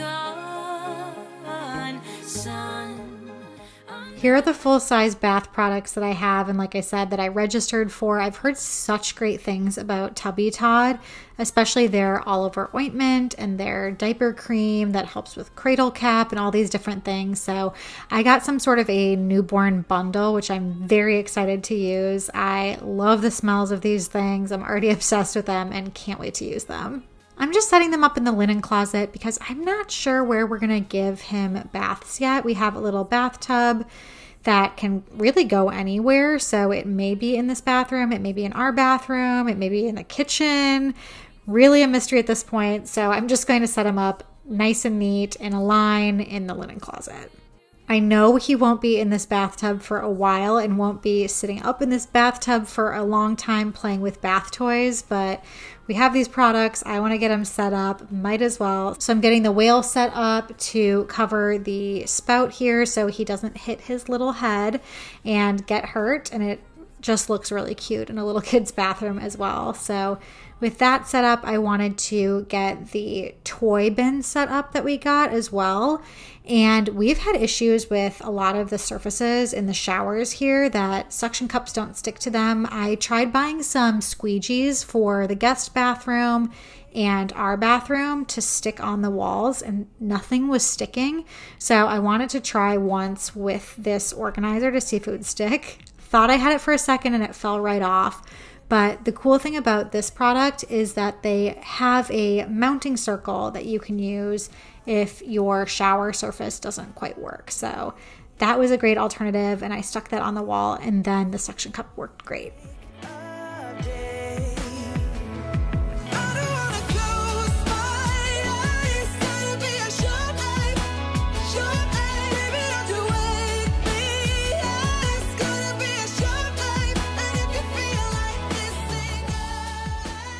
So the current toys that we have right now are these little ones that my mom bought us. The top and bottom of each animal screws off, so you can't get any mold stuck in there. And if you do, you can clean it out really well, which is lovely, because I don't want any bath toys with mold in them and then him sticking them in his mouth and getting mold, and that's just gross and unsanitary. So those are great fun. And then we have these pipes and gears, which also can't collect mold because they're open. And he will not need these for quite some time. So I thought about opening them and then decided he's really far off from using these, so I did keep them in the packaging.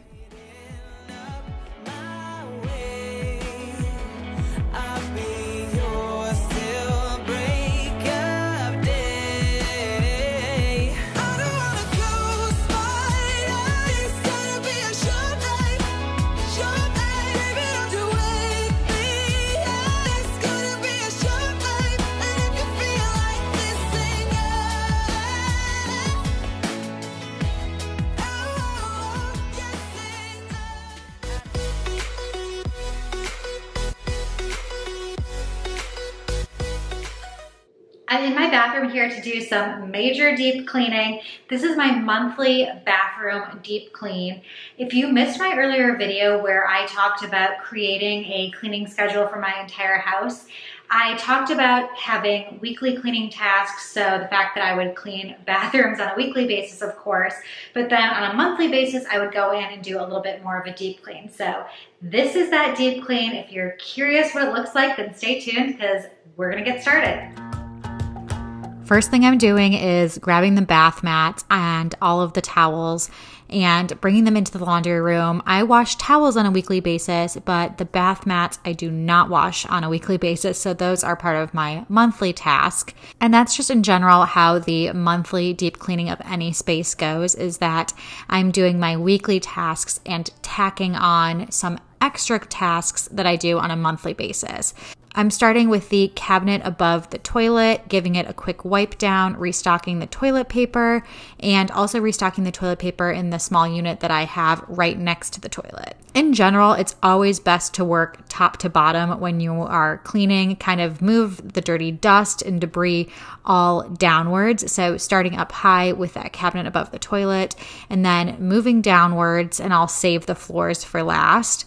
I also like to spray a disinfectant on the toilet first, then clean the toilet bowl. So the disinfectant cleaner has time to kind of work while I clean the toilet bowl. And of course, once I use a microfiber cloth on the toilet, I toss that one into a bin of dirty rags and grab a fresh one to clean the rest of the bathroom.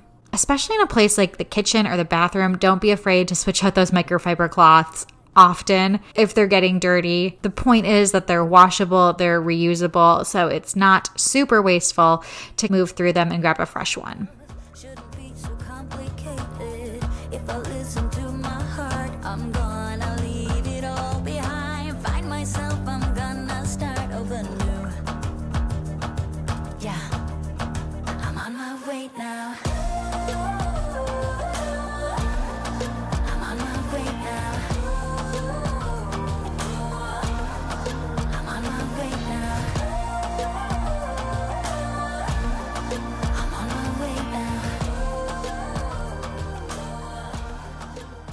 The other thing that takes a little bit of time with my monthly bathroom reset is to clean the jets of my bathtub. So I had quite a few products sitting on the ledge of the bathtub. I wanted to grab all of that, move it away so I could clean around the tub on the shelves that I have by the tub, but I needed to fill it up with water about an inch or two above those jets.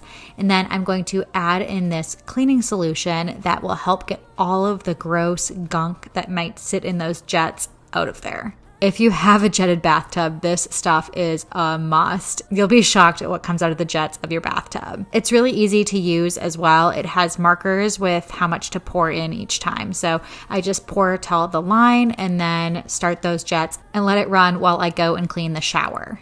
I leave this daily shower cleaner in the shower for Jim to use and just kind of spray down the shower as he uses it. I tend to take more baths, so I don't really use the shower that often or really ever, but it still needs a good scrub down, at least on a monthly basis. I definitely go in there weekly and kind of wipe things down, but a real good scrub every month is a nice thing to do. You can also descale your shower heads if that's something you're interested in doing on a monthly basis. Sometimes I'll have things listed out on my monthly to-do list for cleaning certain spaces and just evaluate whether I need to do it. So even if it's on my monthly list, if it doesn't need to necessarily get done, then you can skip it and keep moving on. So you don't need to unnecessarily clean absolutely everything if it doesn't need to be cleaned. Keep on doing what you do, doing what you do.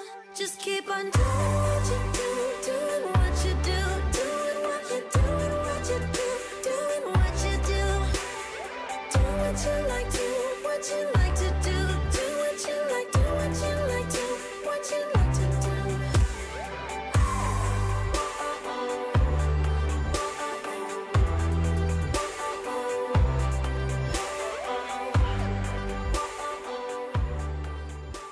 I will link the video where I shared creating my weekly and monthly cleaning checklist and schedule if that's something you're interested in doing and creating your own. I should also mention a lot of the cleaning products that I'm using, the microfiber cloths and the spray bottles, are actually available on my website. They're products that I created, so you'll find those there as well. Like you just the way you are, and you will like me just the way I am, and I will like you just the way you are, the way you are. Oh, keep on doing what you do, doing what you do. Just keep on doing what you do, doing what you do, doing what you do, what you do, doing what you do. Do what you like to, what you like to do, what you like to, what you like to. Jim is a big fan of bar soap, so he has a little soap dish that gets nice and grimy. I like that it separates so I can dump out the water and give it a nice clean. Anything with standing water just grosses me out. And speaking of things that gross me out, check out the bathtub and kind of that green sludge, I want to say, that has collected on one side there. You can tell that the product is working. So I let the bathtub drain, and then I'm going to clean off the shelves here, wipe everything down before I replace it. Though today's topic is cleaning, it does make me think that I want to get a few things for the top shelf there. Maybe some little electric candles or something would be really nice, but I'm still thinking that through. Do what you like to, what you like to do, do what you like to, what you like to, what you like to do. Just keep on doing what you do, doing what you do, doing what you do. I keep this acrylic organizer on the bottom shelf, and that's where I put all of my bath products. And the reason that I have the little acrylic unit is because the shelves there are actually wood, and I don't want to keep putting wet products on top of the wood and having the wood warp. So having that acrylic organizer really protects the wood and makes it easy to clean as well. After the tub is drained and I got all of that cleaner out of there, I still want to wipe it down, and I'm using the same daily shower cleaner that I used in the shower for the bathtub. While the jet cleaner does a great job of cleaning out those jets, it is a pretty strong chemical, so I want to make sure that I wipe it down as best I can, considering I soak in this bathtub, and we oftentimes give our baby a bath in this bathtub as well, so I really want to clean it out. The way my hands feel on your body, the way we're dancing in the dark. With every move I make, you're falling. The way my lips feel on your body, the way we're moving in the dark. With every breath we take, you're falling. I ain't got no time for romance, but baby, I don't want to lead you on. Not looking for something steady, not ready for that. I'm the best thing that has ever happened to you.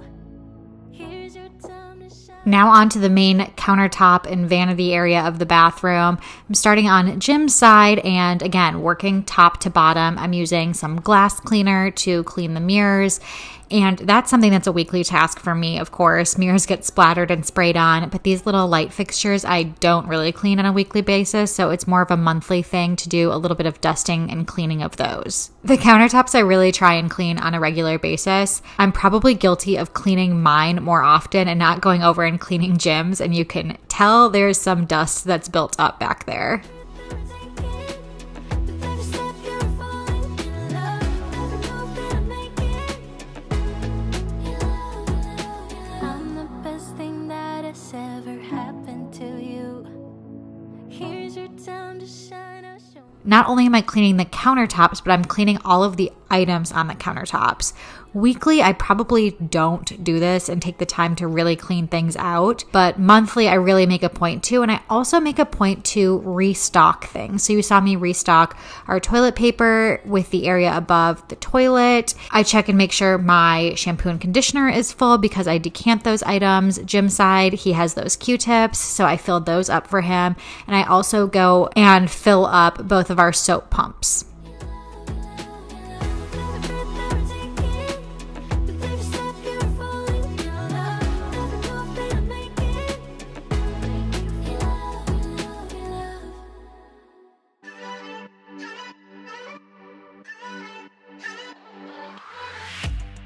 Aren't you tired of the drama? I always save the sink for last. I clean off the countertops, and then I feel like the sinks are just dirty. There's sometimes toothpaste in there, hair, and other things. So I finish off in there and wipe with my microfiber cloth, and then I'll switch to a new microfiber cloth before I move to my side and do the same thing, working top to bottom, going on the mirror first, and then the light fixtures, moving down to my countertop, and then going to clean off all of those individual items that I have sitting out on my countertop.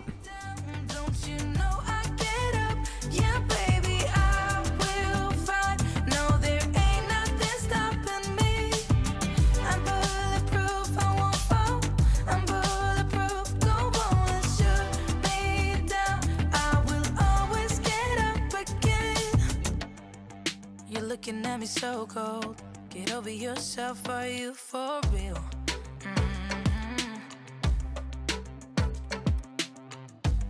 Why are you looking at me so cold? One's love is now we're enemies. You try to make yourself. I keep a little jewelry dish out so I can easily take off my earrings when I wash my face before I go to bed, take my ring off, all of that stuff. So I also keep my small jewelry right in my bathroom. And this is a nice opportunity for me to put away all of those little earrings that I had left in there and necklaces and stuff, put those away, clean it out. And I'm also going to refill my essential oil diffuser and get that diffusing. I used to keep it in my bedroom, but I found that I wasn't using it that often, and having it in my bathroom, it's right next to my bedroom, so I can smell it there, but it makes it easier to fill it up with water, and I actually remember to use it a lot more with it being in my bathroom.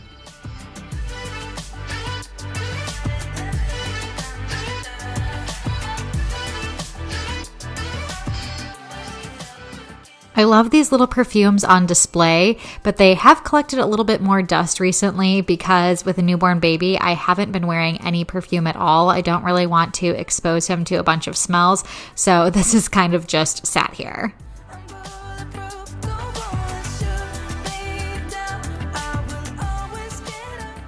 Now, the last thing I do before I get to the floors is to wipe off that scale, move it out of the way, and then wipe off all of the countertops. On a monthly basis, you can also focus on wiping down light switches, your door frames, door handles that you really might not think about cleaning very often.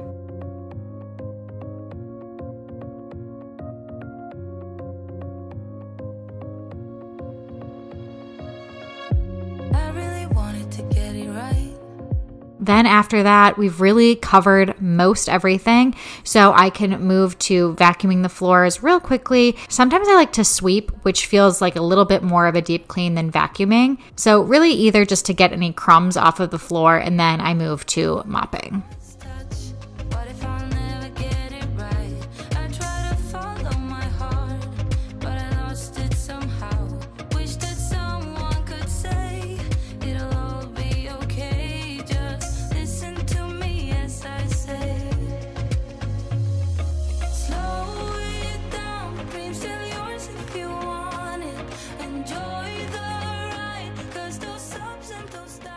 At this point, the bathroom smells so good with those essential oils diffusing and fresh, clean floors. I love having a space that is fully clean. I never left a stone unturned. Trying to find some love in this crazy world. I felt like I was never heard. All I wanted was to be. Today we're going to be doing a tour of my organized bathroom, and I did a few of these tour videos when I was living in an apartment, but now that we've had time to settle into this house, I want to start giving you a tour of all of these spaces and how I've organized them and how it's working for me. So if you are ready for it, let's show you all the details in all of the drawers and cabinets of this bathroom.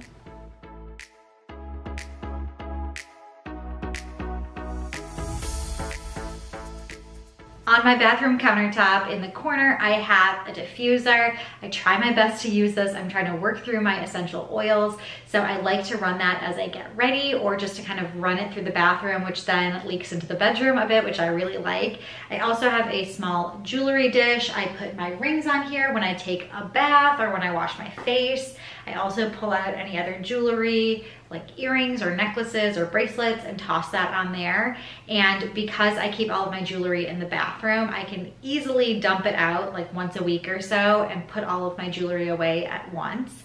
I also have hand soap, gotta have that in the bathroom. I keep some perfumes here on the countertop. They're functional because I like to use them. Don't use them as much now that I have a baby because I don't like having fragrance on while I'm holding Owen all the time. But they're also a little bit of decor too, so I think they just look nice sitting out. And then the jar that I have sitting here on the countertop is strangely what I use to clean my retainers in. I have this like foaming retainer cleaner, so every morning I throw my retainers in here, fill it up with some warm water, drop one of those cleaners in, and cover it up, and nobody would ever know that my retainer is in here cleaning. So kind of a fun little hack in case you have a retainer too. This is for sure my most used drawer of the whole bathroom, and that's because it's all of my daily use items. I like having one of these drawers just so in the morning and the evening, if anything, I just open this drawer. It pretty much has everything that I need. I don't need to overcomplicate things, and it just streamlines your morning and evening routine. I have makeup wipes if I don't end up using my face wash, which I also have in here, but in case I just need to quickly get makeup off before I go to bed or just wipe my face off, I have those. I have toner pads. These are my favorite. I use these in the morning when I wake up. I don't usually wash my face in the morning. I just use one of these toner pads.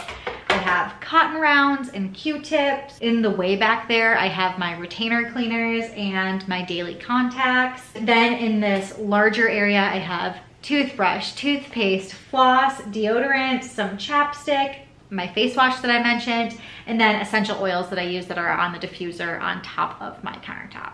My other daily use drawer, which I say in quotations because I don't wear makeup every single day, but it is my daily makeup and daily skincare. So I have this all divided up into different sections. At the very front, I keep hair ties, two different types of hair ties.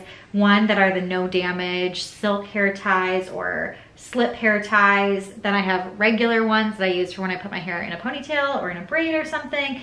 And then I do use these clips a lot of times, especially when I have ponytails or braids, to like get those last flyaways that are usually at the back of my head and clip those up. Then the rest of it is makeup and skincare. The middle longer section here is a little bit of miscellaneous, but a lot of eye items. So I have mascara and I have eyeliner, I have tweezers, a couple of cream eye products, a small sample of perfume that I'm currently trying to use up, my concealer, and then a SPF powder that's in here. Then I have another section that's all of my face products. So I have a CC cream, a foundation, a beauty blender to put all of that on, and then I have translucent powder. I will also say this is a great hack. If you can find prep bowls or small dishes that you might use in your kitchen to store your beauty blender. I just did my makeup before this, so there's makeup all over it, but it is a perfect way to make sure all of your makeup doesn't get all over the place and you don't have to clean your drawer organizers too often because it's just in that little bowl. Then behind that, that's all of my daily skincare, my SPF, my under eye cream, my lotions, I have primer, I have like some acne treatment if I need it, all of the different daily skincares, but it just takes up a little amount of space. And then if I need to refill it, I have backstock as well. Then the thin, longest container in here is the rest of my makeup. So that's eyeshadow, it is blush, it is my bronzer, and then highlighter. And that's about it that I have in my other daily use drawer. I don't know why I think under the sink is one of the most exciting places to show you, but I love the way that I have under the sink organized. And if you have been following along with my journey from apartment to apartment and now to this house, you know that this is my favorite way to organize under the sink, and it's using these pull-out drawers. I just like having drawer space as opposed to open cabinets because it's a lot easier to store small items and keep things organized, and it is the perfect way to add extra drawers. These units come in a few different sizes, but this one is perfect for under my sink, and it has fit in 3 different places now at this point. So I've divided it On this side, I have lips and eyes, nails and hair. So if I open up the lips and eyes, I'll show you what is in here. And I keep at the way back some extra face and makeup brushes. I know that doesn't really fit into lips and eyes, but it fit back there and I just left the label as is. Then I have for eyes, all of my backstock contacts. Lips, self-explanatory. I have that divided by cream lipsticks and lip glosses, actual lipsticks, and then chapsticks or non-colored products. And I also do have some fake eyelashes back there. I don't even know the next time I'm gonna use those. I've had a few events and haven't worn them, so maybe I don't need them. The only time I really wear those is like my wedding, when I'm in somebody's wedding, but usually then I have a makeup artist or something that does our makeup and they apply the fake lashes for us. I used to be a competitive figure skater, so I wore them when I was figure skating, but haven't competed in a while or done any sort of showcase or anything, so haven't worn those in a while. Might think about decluttering that. And then below that, I have all of my nail care items. At the very front, I have my nail polish divided on two different sides, you'll see here. So on the right side, I have my regular polish divided by Essie and then OPI. On the left, I have my gel nail polish divided by the two different brands I have there. And then you'll see there are some other bottles back further. Those are prep steps and finishing steps. So what I mean by that is base coats and top coats and cuticle oils for both when I'm doing regular polish as well as gel polish. And I just like having it sorted that way. I also have some nail files and nail tools, as well as this thing is a fun, handy product to have. It is nail lacquer thinner. If you have nail polish that you think has gone bad, try this stuff. It is worth the price in my opinion because you can revive your old nail polish and keep it going a whole lot longer. So look into this if you have some old nail polish that you think has maybe gone bad. I use this a lot. I also have some on-the-go nail polish remover pads. These are handy if you're traveling, and they're expensive, but if you are traveling and you need it in a pinch and your nail polish starts peeling off, I would rather have no nail polish at all than have it completely peeling and chipping everywhere. So I typically bring one of these when I travel. I also have some nail file boards, some gloves that I use when I do gel manicures at home because I'm trying to protect my hands a little bit from that UV light, as well as nail clippers and little scissors and all of that stuff. So everything that I need to do a manicure or pedicure at home. I do all of my nails here. I don't usually get my nails done except for a treat, maybe once or twice a year or something if I'm doing it with a friend or a family member, but usually I do them all myself, and I think that's why I have so many different colors, and because I do both regular and gel, that means that I have more items as well. This last drawer is hair. That means that I have my hair brushes, my hot tools like curling irons and a straightener, as well as some of my backup hair ties. I have some clear ones, just some black ones, little brown ones that I use when I do a braid, a couple of bobby pins. I don't typically use bobby pins, but I do have a few of those. I also have a little baggie here that has my extra silk hair ties. When I used to figure skate, I would do buns and I needed a bun form. Again, maybe another thing I could get rid of. Don't find myself using this now that I'm not skating. And then a couple of headbands. Those are nice to hold on to. And then I have this little travel bag that I use with my hot tools. You can put something in here while it's still warm and it protects it. And it even has a pouch at the back that you can put the rest of the cord there, and then you can throw it straight into your suitcase without worrying about burning your clothing and stuff like that. So that is really nice. Okay, other side of the bathroom sink here. I have the same unit, just different items and different labels. So first I have face items, then body, and then travel. So at the top here, face means for the most part, face masks and face tools. I have some sheet masks and little eye masks here. I need to use through some of these eye masks. I have way too many of those. I always think about using these when I have a special event coming up and forget. So I need to force myself to use these maybe on just random occasions. Then I have some face masks on the side here. I have these makeup erasers. I used to use them a lot, and now I find myself washing my face a lot when I'm in the bath or in the shower. So I just like use my hands in the water, but I should bring those in the shower or the bath with me more often. And I do use them when I wash my face up at the sink, and they are a really great way to get makeup off. They say you don't need to use any products with it. You don't need to use face wash. You can just use this and water, and it's magical. I still use face wash and use this, but it helps get off a lot of the eye makeup. And then I have some fun face tools. This one's really cool. It's supposed to help with your pores. I just got this one at the Nordstrom sale, and I think it actually is working for me. There are mixed reviews, but I think I really like it. And then I have a resurfacing tool as well in here. Then below the face drawer, this is maybe the least organized drawer that I have, if not the next one I'm gonna show you. This drawer doesn't have any organizers in it. I know, shocking, right? But it's large items. It doesn't really need it. I'm barely in this drawer because I don't use lotion that often. I wanna say that I should, but if I don't need it, then I don't think I should force myself to use it. So I don't have a lot of extra body products, but I do have extra deodorants in here. I have quite a few extras. I also have extra hand lotions, which I do use. Typically, I keep one at my desk and then just use this to restock it when I run out of the one at my desk, because that's when I think about it when I'm typing all the time and my hands get dry, and use it for the most part there. I have a backup self-tanner. I have another one that I keep in the unit up there between both of our sinks that I'm currently using. So this is a backup product. I have some almond oil and then some shea butter that I use for DIY bath products, less so for me and more for friends and stuff. But that is pretty much it there. And then the bottom drawer that says travel is all of my travel cosmetic bags. I have way too many.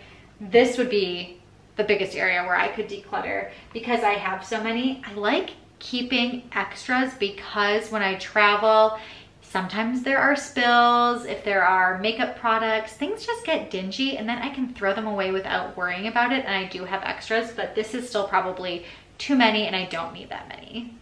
In this center unit that we have between our sinks, it is all my stuff because I have a lot more bathroom stuff than my husband does. So I've taken over and store a bunch of different things in here, some backstock, some daily use items, some things for travel. So let's just run through it from top to bottom. You'll see at the top I have hair care and skincare. That is backup items. Those bins only come down when I need to replenish things that I need. So if I run out of face wash, if I run out of like hairspray or something, I check there first to see if I have a back stock.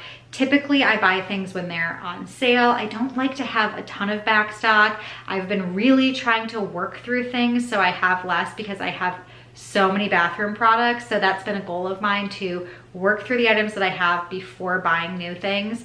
But I still have some backup hair care and skincare that I keep in those bins. Then the next level down, I have makeup. I do have, like I showed you before, my daily use makeup drawer. This area of makeup is a combo of backstock makeup and then makeup that I might wear for a special event, or makeup that I'm just not wearing every single day, maybe something that's a little bit more glittery, just not my daily use makeup, and then again that backstock. So I keep those all in these little acrylic pull-out drawers.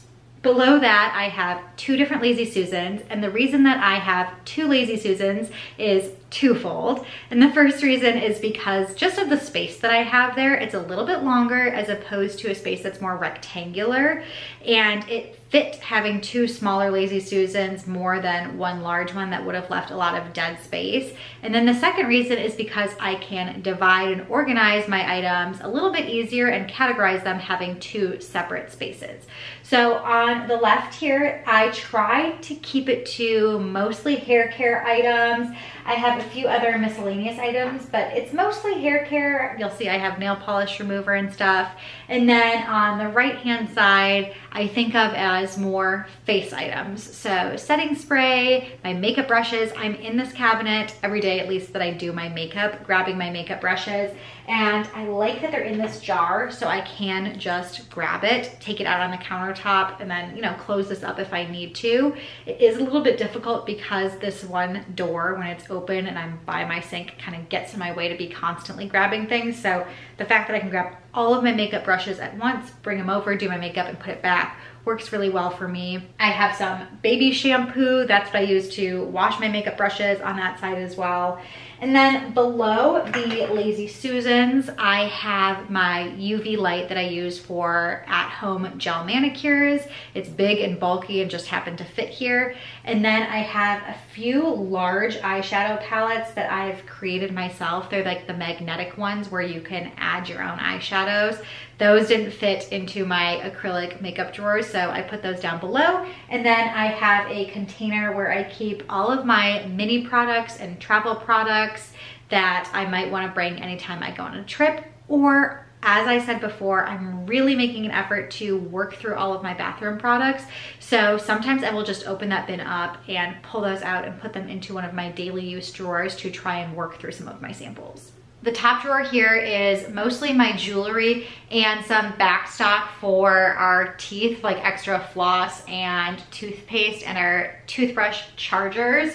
So that's not totally all bathroom related. Maybe if I do a tour of my closet and accessories and how I organize that, I will show you my jewelry in that video. But the drawer below it, I keep all of our medicine, first aid, and sun care products. So first up, I have all of our sunscreens, some aloe in here. Then next, I have all of our over-the-counter medications.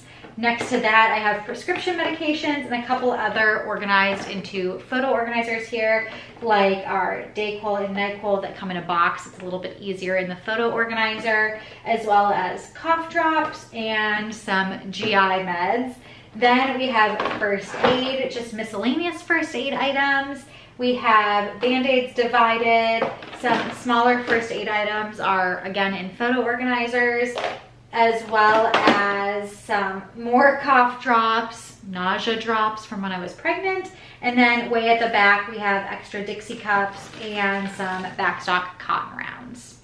Then at the way bottom here, we have all of our extra towels, some full bath sheets, some hand towels, and washcloths. That's about it, nothing fancy in here.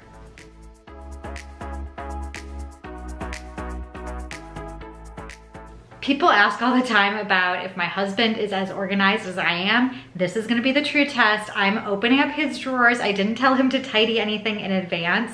And I wanna show you his side of the bathroom too, if you have a guy in your life or if you're a guy watching this and you wanna get your bathroom organized. On the top of the countertop here, he keeps it very simple, just a Kleenex box, his hand soap, and some Q-tips, nothing else. And then he has two top drawers here. So in the first one, he keeps his toothbrush, his toothpaste, some floss, contact case, and some contact solution, and that's it. In his second drawer, he has deodorant, a comb, some hair gel, cologne, tweezers, and nail clippers. He's so simple, and he does use drawer organizers. Then beneath his sink, he has a trash can and all of his backstock stuff, but it's also super organized in little bins and containers that he does all himself.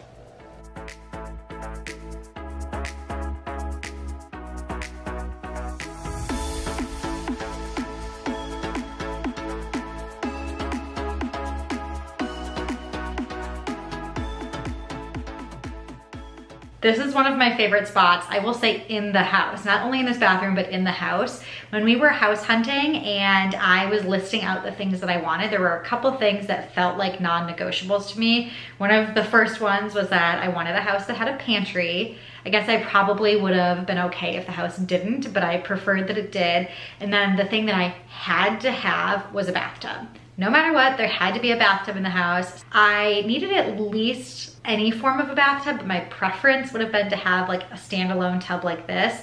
And I'm so happy we found a house that had one like this because I take baths all the time, like I said. I do keep my shampoo and conditioner and body wash and face wash here by the tub. Whenever I take a shower, I do just grab it and bring it into the shower with me. It's nice because I keep it in a tray so I can bring it all at once if I want to, but I also keep it in a little tray there just because there's natural wood and I don't want wet products to be going up there and to destroy the wood. So it's kind of a twofold reason why I have that there. And then I used the rest of the shelf there for decor, little faux greenery, a photo of us on our wedding day, a candle that's mostly decoration. I don't really burn that because there's, again, wood right above it. And then some bath bombs that are in a jar. That is another thing that's functional and decorative. I do use some of those bath bombs and pull them out and toss them in the bath with me.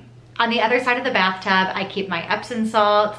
If you look for kitchen products, you can find things like this. I'll try and link this specific one, but finding different pitchers and containers that most likely will be in the kitchen section of wherever you're looking to decant some of your bath products like bubble bath and stuff can make it look really decorative and beautiful, and it's a perfect way to store that type of stuff. I'm totally a bath person, so my husband Jim is the one who uses this shower for the most part. There's not a whole lot of organizing in here. He just has a 2-in-1 shampoo and conditioner that he uses, simple bar soap in a little container there, and that's about it. He also has a squeegee that we keep in here. I like this one that it's sleek and white and really simple. I also wanted to show off this shower because I think it's awesome. It has 2 different shower heads, which is really nice. And we also keep our towels in here on little hooks on the other side right as you walk into the shower.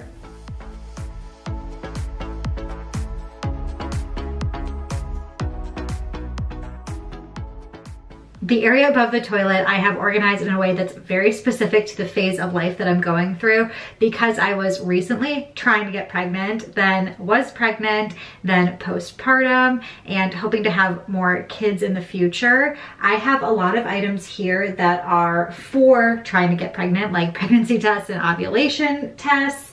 I have postpartum care items, nursing supplies like nursing pads, as well as feminine products like pads and tampons. So just kind of all of those phases are in here. And I had a subscriber give a really good suggestion here, and she said it would be a good idea to label the different sides of each bin differently depending on what phase of that cycle I'm going through. So maybe on one side it's like stuff to get pregnant, like pregnancy tests, and on the other side it's postpartum items. So as I'm trying to get pregnant, I can face it one way, and once I'm postpartum with a baby, I can flip the bin the other way and have labels on both sides. So if you happen to be going through the same phase of life, that would be maybe a smart thing for you to do too. And I will link in the cards the video where I organize this if you want to see the full thing.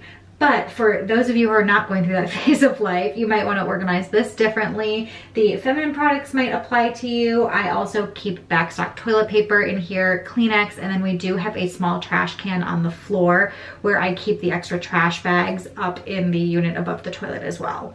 And I also have to mention, even though I do keep backstock toilet paper up above the toilet, I do have one of these little organizers for a few rolls of toilet paper just right next to the toilet. That way you don't have to get up and reach something if you need it in the middle of going to the bathroom. I love having these things in our guest bathroom, in our powder room, where guests might be using the restroom and don't know where to find extra toilet paper, or just to make it a little bit more convenient for them in case they run out when they need some the most. Today's video is gonna be a pretty quick one. We're gonna go through, refresh, and organize all of my first aid and medications and medicine and all of those types of products and get it finally set up in a little drawer that I have here in my bathroom. So if you're ready for it, let's get going.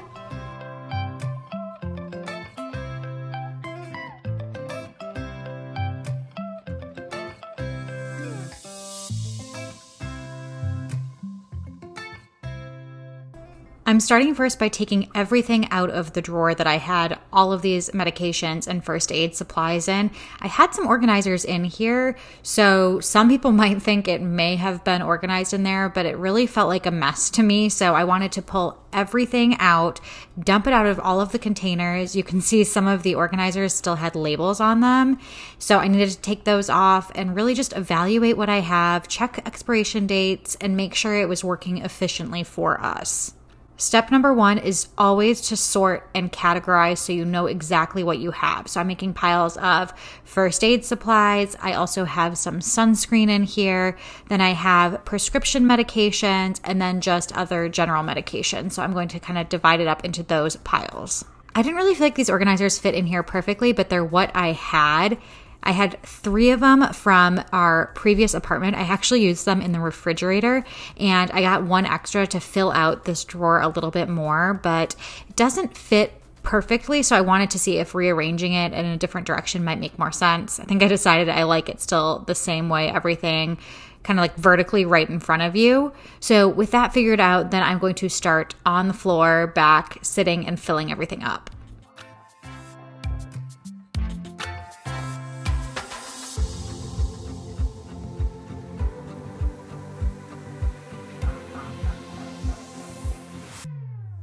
I also had some extra photo keepers that I brought into the bathroom with me because I thought I might want to use those. I use those for some decanted medications. Now, a quick note, if you choose to decant any of your medications, so that means taking it out of the original packaging, you need to be really, really careful with medications and making sure you keep the instructions. So that's fine to take it out of the box or whatever. Just cut out the part that has any sort of instructions or dosage and put that in the container that you choose to decant the product into. So for me, in the photo keeper, I will cut out the dosage information and put it in there. If it's something like cough drops, I don't really mind decanting it. I don't need instructions on how often to take a cough drop. But other things like Dayquil or NyQuil, I might kind of forget. So I do cut those out and put them in the photo keepers. You'll see as I'm loading things up, I'm checking for duplicates, I'm checking for expiration dates. I'm not super strict on expiration dates with medications. If it's way far gone, like years and years expired, I'll probably get rid of it. But if it's soon to expire or just expired by a month or so, I typically don't mind. The other thing I should say about medications is that a lot of people will tell you that you should not store medicine in your bathroom because of the way that the temperature fluctuates in the bathroom and that your medications won't last as long and aren't stable in that type of shifting environment. Our bathroom is so big and open, and we never close the doors in it or anything. So I never feel like even when we're taking a super hot shower in there, the bathroom never really heats up or cools down, and there's no real drastic temperature fluctuation. Also, these medications are in a closed drawer, so I don't worry about it too much, but maybe if you do have a really small bathroom and it's right next to a shower, you might want to avoid that. Another thing I really like using the photo organizers for is for Band-Aids. I hate digging through and trying to figure out the exact size Band-Aid I want, especially when you're in a first aid emergency and you just need a Band-Aid, you're bleeding. So I had them all in one photo organizer and decided to bring out a second so I could divide them by small Band-Aids and large Band-Aids. And I know that's going to help a lot in a quick situation.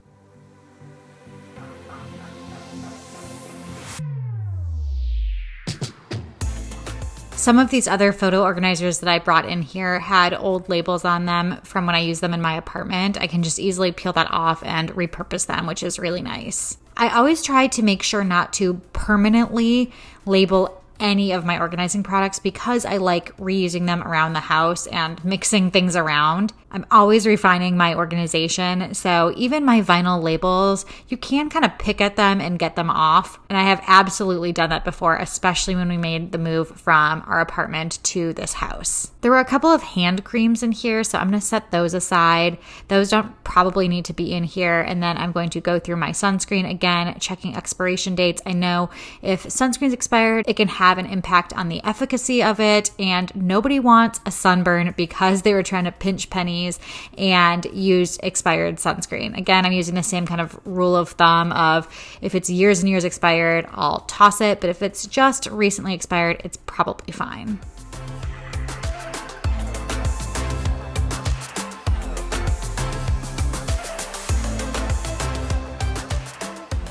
The sunscreen made me think about some of the extra sunscreen I have in my skincare bin in this unit that's at the top of the countertop. And I wanted to go through that and make sure I was organizing things in a way that made sense. So I had some facial sunscreen in the drawer and then some up high.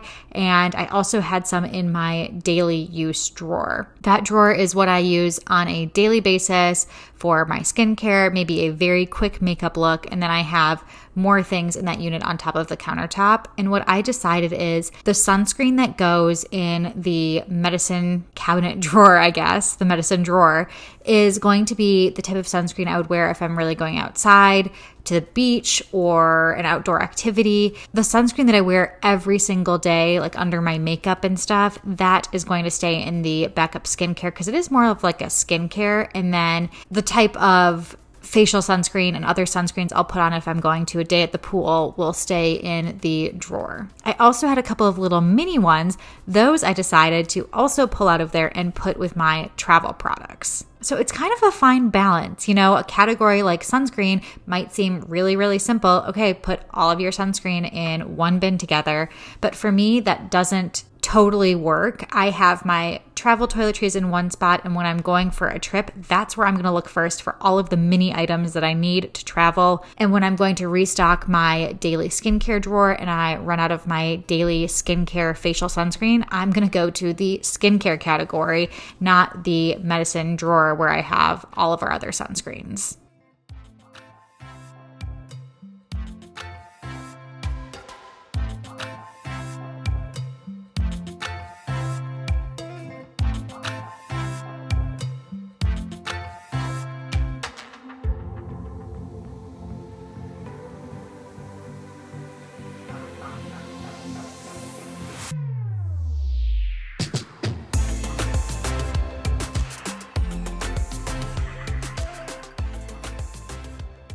So I'm really starting to like the look of things.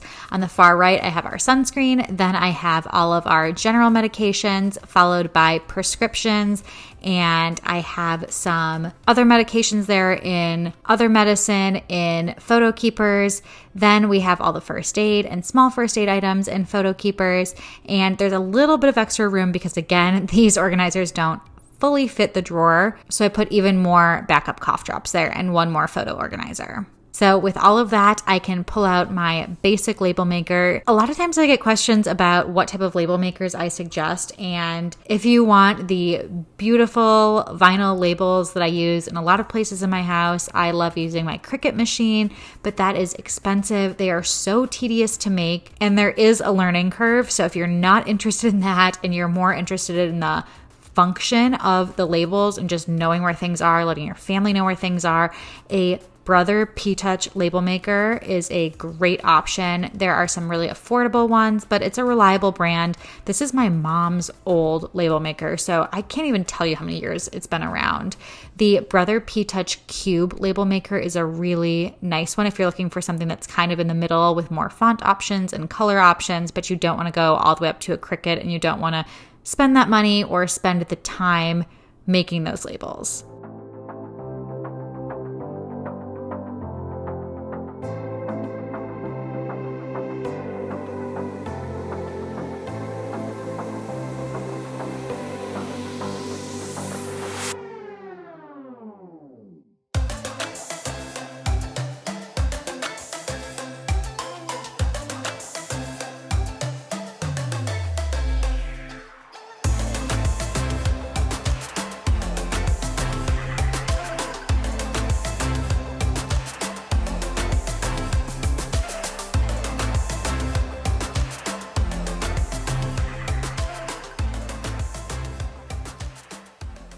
I'm just placing all those labels on top of the organizers so I can see them really well. And that is pretty much it for this little medicine cabinet drawer. All I need to do is clean up a little bit. There were some other products that I had in that drawer that I felt like didn't belong. I had some retainer cleaners. I did Invisalign actually not that long ago, and I am so grossed out by not cleaning those Invisalign retainers that I feel like I need to clean them super often. So I'm going to restock my everyday drawer that I have with my toothbrush, toothpaste, deodorant, and put some of those in there, and then put the backup box with the rest of our teeth products in the top drawer. And then, like I said, I found those hand creams. I'm going to put those in a drawer under my sink where I have all the rest of my lotions.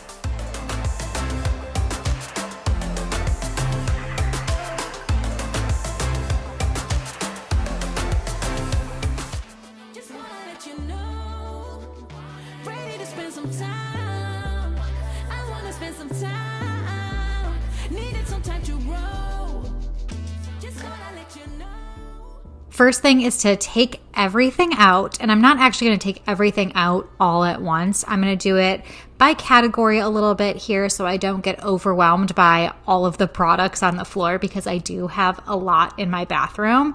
I want to start focusing on the top drawer on my countertop where I keep my daily use products. So a couple of skincare items, but mostly just the basics that I need for doing a full face of makeup, and a couple of hair ties as well. So pulling those down, I'm also going to pull down other hair ties that I have and other makeup so I can go through it all together. For my regular hair ties, I'm just going to make sure none of them are broken, pull off any hair that's stuck to them, which is really gross. I needed the trash can for that. And then I also like to use a little hair clip when I have my hair in a ponytail to get some of those flyaways in the back. And I went through those just checking again that they're not broken like this one was, where the plastic separated from the metal. And there was one other I didn't like the color of, so I got rid of that. Pulled out a few from my backstock container, and then I also have some silk hair ties in there that I use all the time, so those I'm going to leave and put back in the drawer.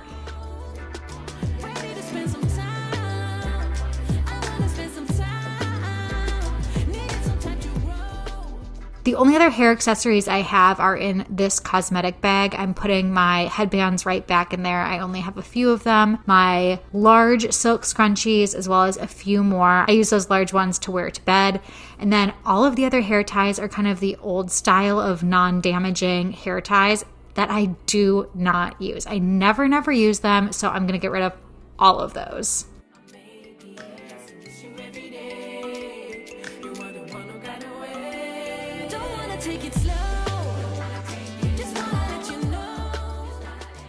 Then this container is a little bit of a miscellaneous in my everyday drawer, but I noticed that my mascara was pretty dry when I put it on this morning, so I'm going to go to the back stock, grab a replacement, and put the new one in there. And that was my last backup mascara. I also have two eyeliners. One is running pretty low, and I was able to get rid of a cream shadow that was a pink color that I just was not using.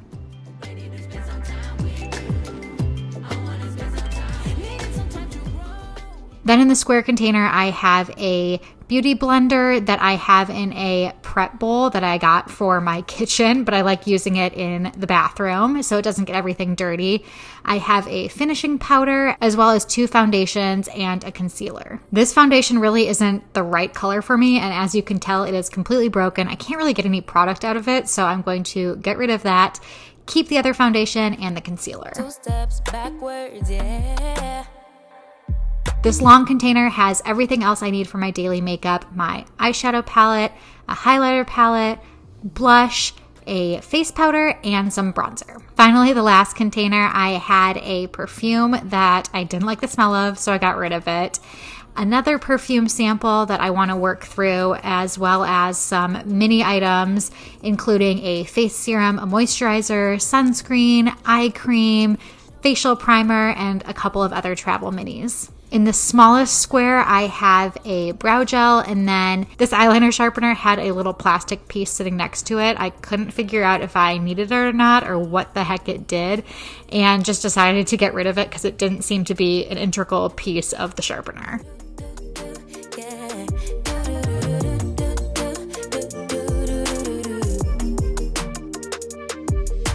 Summer's over, still getting nowhere, yeah.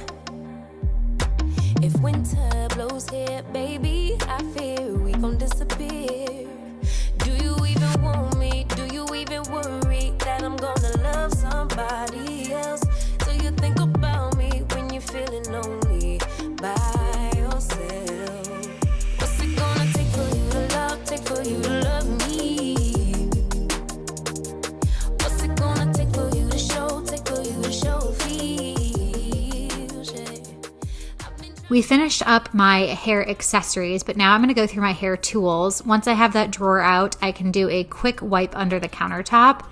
And I found that I have a curling iron that I actually bought pretty recently and completely forgot about. So even if you aren't decluttering a ton, going through your items like this really does help remind you of what you actually own. We all need that reminder every now and then, and the reminder to go through items and use what we've got.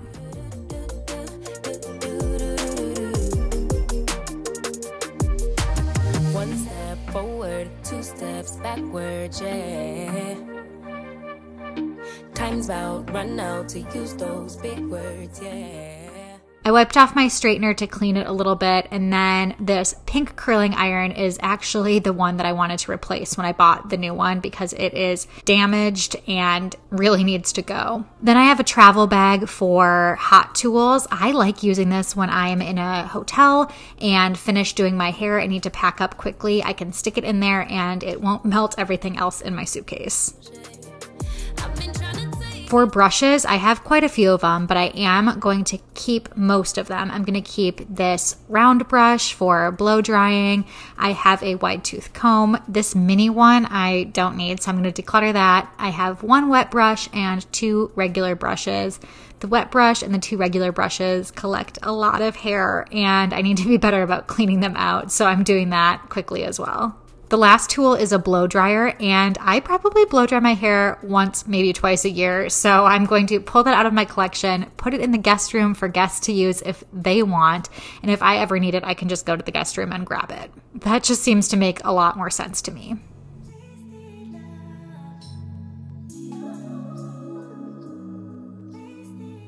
Now we have my hair products. I had a mini size and a regular size of this leave-in conditioner. So I'm actually going to first use up the mini size because I don't take it with me when I travel, and then put the larger one in back stock so I can just get rid of something. And I'm going to do that with the rest of my products. Use the mini ones first just to keep moving stuff out, and put the rest in back stock and make sure I have one of each type of product I use. So I have a leave-in conditioner, a hair oil, some hairspray, and a heat protectant. And then I had a curling spray that I also don't use, so that goes in the declutter pile.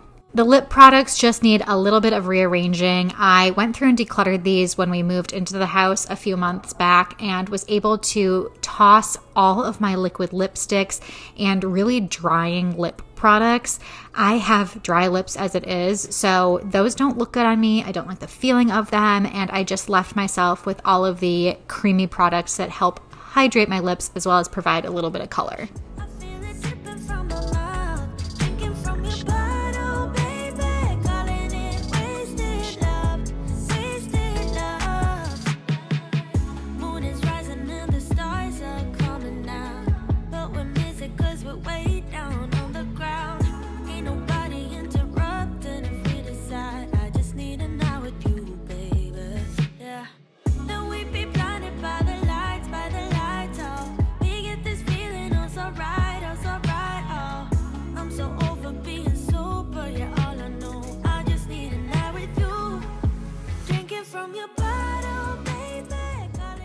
On to nail products and the drawer that I had labeled face.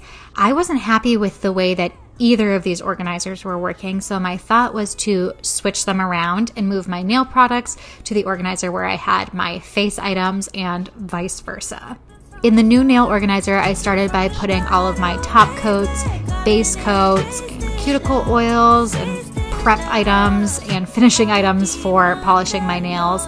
And then some of the smaller little containers there, I put nail tools as well as some small packets of nail polish remover that I use for travel. The long, thin divider in the middle back there is perfect for nail files and other long tools.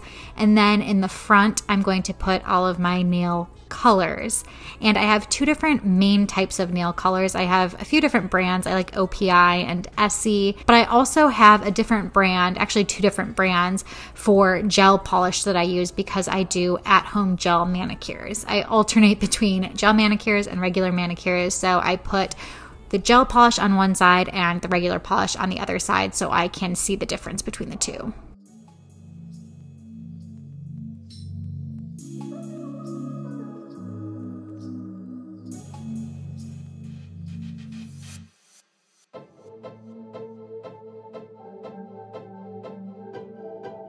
For the face drawer, this is everything else that relates to my face, I guess, that isn't a skincare product per se, meaning not a lotion or a cleanser. So it's mostly masks. I have sheet masks, eye patches, some regular masks, some makeup remover towels, as well as a tool that you can use for resurfacing your face. I think it's for. I haven't been great about using it, so I'm going to give myself a little bit of a time limit, push myself to actually use it, make sure I like it. If I'm still not using it or I don't like it, then that is going to move to the declutter pile as well.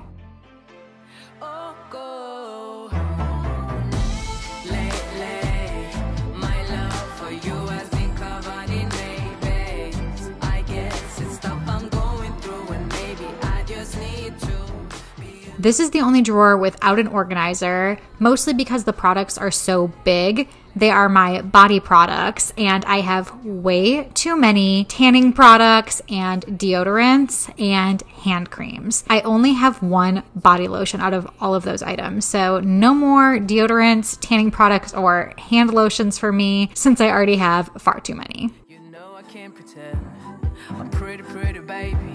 I know we can't be friends. That's why I took some time to figure out what I really want. It's crazy to even think about. Now I'm just going to go through my travel bags a little bit and put all of the other containers that I pulled out back in these units under the sink. But something doesn't feel right. No, I don't know if I want to stay. So just to pause for a quick moment, you'll see I have this random bag of trash basically under my sink. And that is because I have been keeping track for me and for you guys. I share on Instagram all of the products that I'm able to use up throughout the month. So we're about halfway, a little bit past halfway through this month. And I feel like I've gotten through quite a bit of stuff, and it's kind of satisfying to focus on those items like I've been talking about and figure out exactly what you want to use up and get rid of those things in your collection. But it's also really satisfying to see it all on a month-by-month basis and then get rid of all this stuff at once and feel like you're decluttering that way as well. And that's one of my favorite ways to do a little bit of decluttering in places like the bathroom or the kitchen or something like that where you're using up products. So here's what I have that I keep under my sink, just a little Ziploc bag. And then I have a few extra large backstock items. I have my body wash that I decant, and that's actually pretty full, so I don't need to refill that right now. I have some Epsom salts, and then my retainer cleaner that I use to clean my retainer every single morning, and this is backup. I have some in my top drawer, which we're gonna get to in just a minute. So I'm gonna put that back, and I think we're basically done with this section. So I'm gonna put that back, and we'll keep moving on.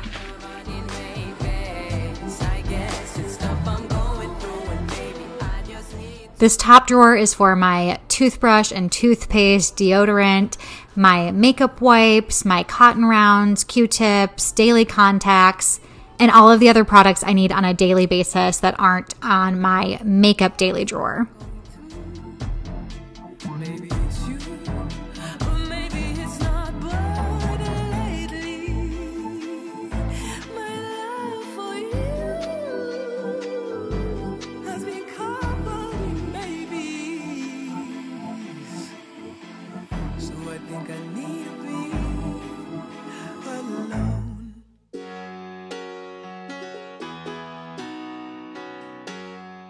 Next up, I have two different Lazy Susans in the cabinet on top of the countertop. The left side I use for hair products and body products, and the right side is everything related to my face. So I'm reorganizing that and putting a mason jar with some of those tools on the left-hand side. That's new to me. And then going to pull out my makeup brushes because I want to clean those today while we're at it.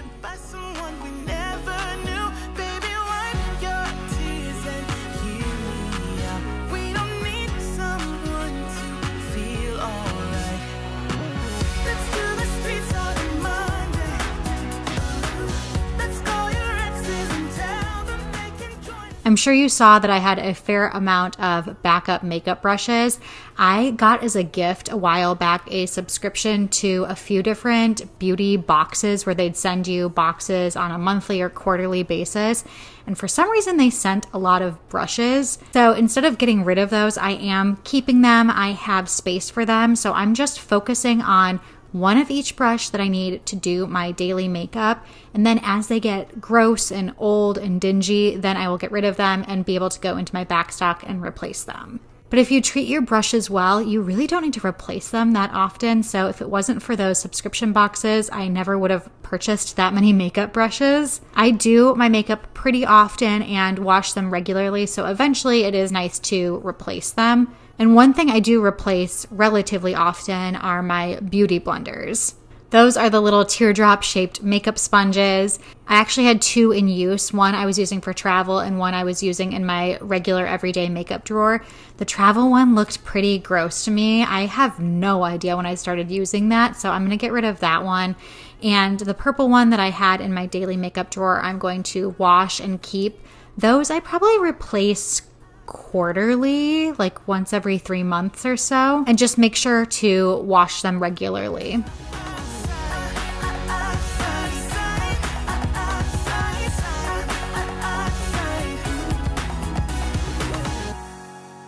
We don't need someone to feel alright. Let's do the streets on a Monday. Let's call your exes and tell them they can join us too. Why always worry about money when you can get rich by trying to see the other? The other bin that I have that's similar to my hair care bin is for skincare. I had a manual in here, or instructions, I guess I should call it, probably not a manual, for some of the skincare products, and I just flipped through it, discovered I didn't really need it, so I tossed that in the trash, and then just kind of rearranged them. I was checking expiration dates and making sure that I liked all of these products as I was reorganizing them. I should mention that these are all mostly full-size products, and then I have some travel-size products all in that little plastic organizer on the right-hand side of the screen. I also had this makeup palette that I used to use when I traveled, and the top broke off, so I think that's going to be the next makeup palette that I focus on using up. I can't believe my eyes when I get close to you, close to you, close to you. You said hello and I lost my control in just one tiny second. You do to me what I've seen in the movies, but this really happening. So I hope you guys enjoyed today's video. I will show you a quick shot of all the products I was able to declutter. If you liked it, make sure to give it a thumbs up. Subscribe to my channel if you haven't already. And until next time, I will see you guys. Welcome to a kid's bathroom linen closet organization. This is the before shot. I did organize this bathroom once before when I was pregnant with our first, with Owen. That was about 2 years ago, and we really didn't have that much stuff. Now we've acquired a lot more. Are expecting our second baby boy very soon here, so I thought this would be a good time to do a refresh and actually organize all of the things that we have acquired. So you can tell I started by pulling things out. I'm sitting in the nursery just so there's a little bit more space, and I'm going to go through, sort everything into categories, and then figure out what bins and organizers work best.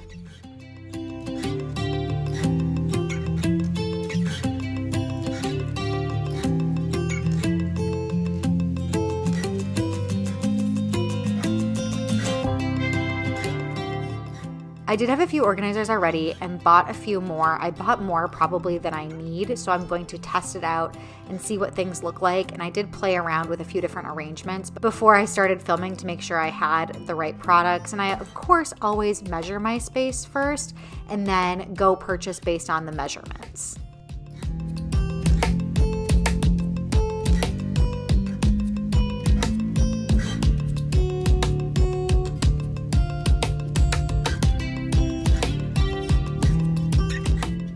Black Friday wasn't that long ago, and I love Tubby Todd products. They are our favorite for baby shampoo, body wash. They have bubble bath, lotions, and then they also have some ointments. We even use their sunscreen, all of that stuff. So I have a lot of those products, a lot of backup shower products, and those I'm going to put in their own bin together.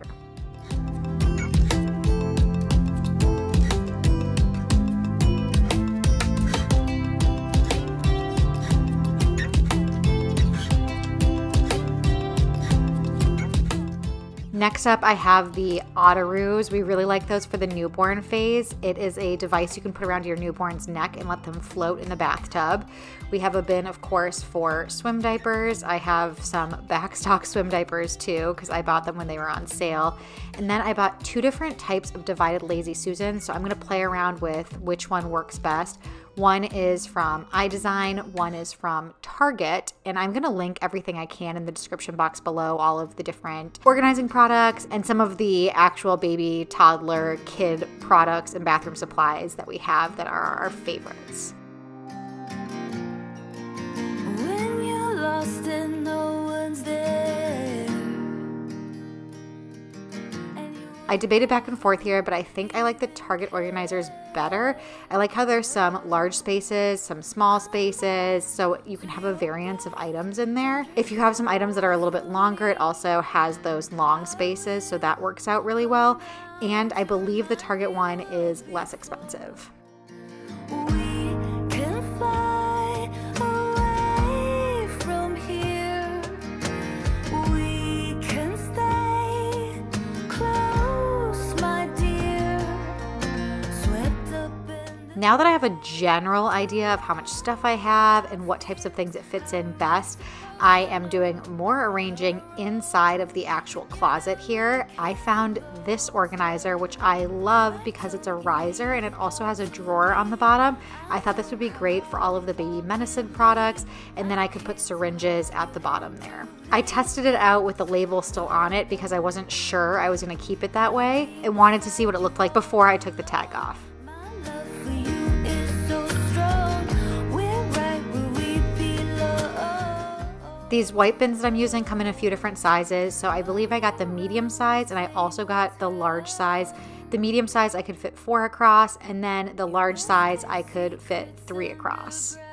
This is another fun organizer that has some drawers on it. I believe it's meant for cosmetics, or I think it's meant for in the bathroom.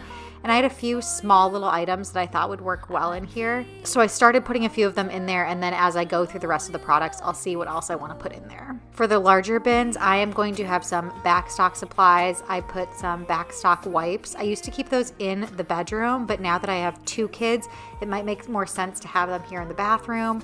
I have a couple of hooded towels for babies, and all of those types of things fit a little bit better in the large bins.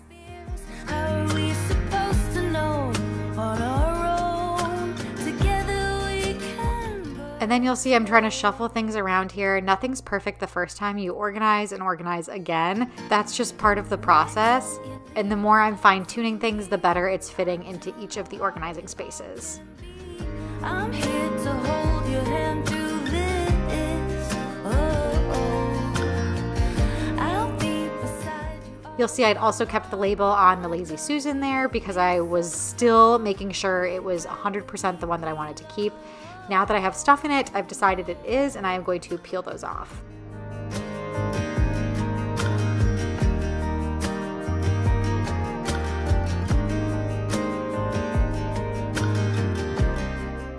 For the other medium-sized bins, I'm going to put one for bath toys because we always have bath toys in flux, and leaving it as kind of just a generic bath toy bin will be great because that could really mean anything, bath paints or actual bath toys, and I'm sure we will have bath toys for many years to come. I poured out some of his flossers. I also have baby tooth wipes that I put in this second Lazy Susan, and I'm moving stuff around, making a little bit of extra space for it. It's in the system, it's in our blood.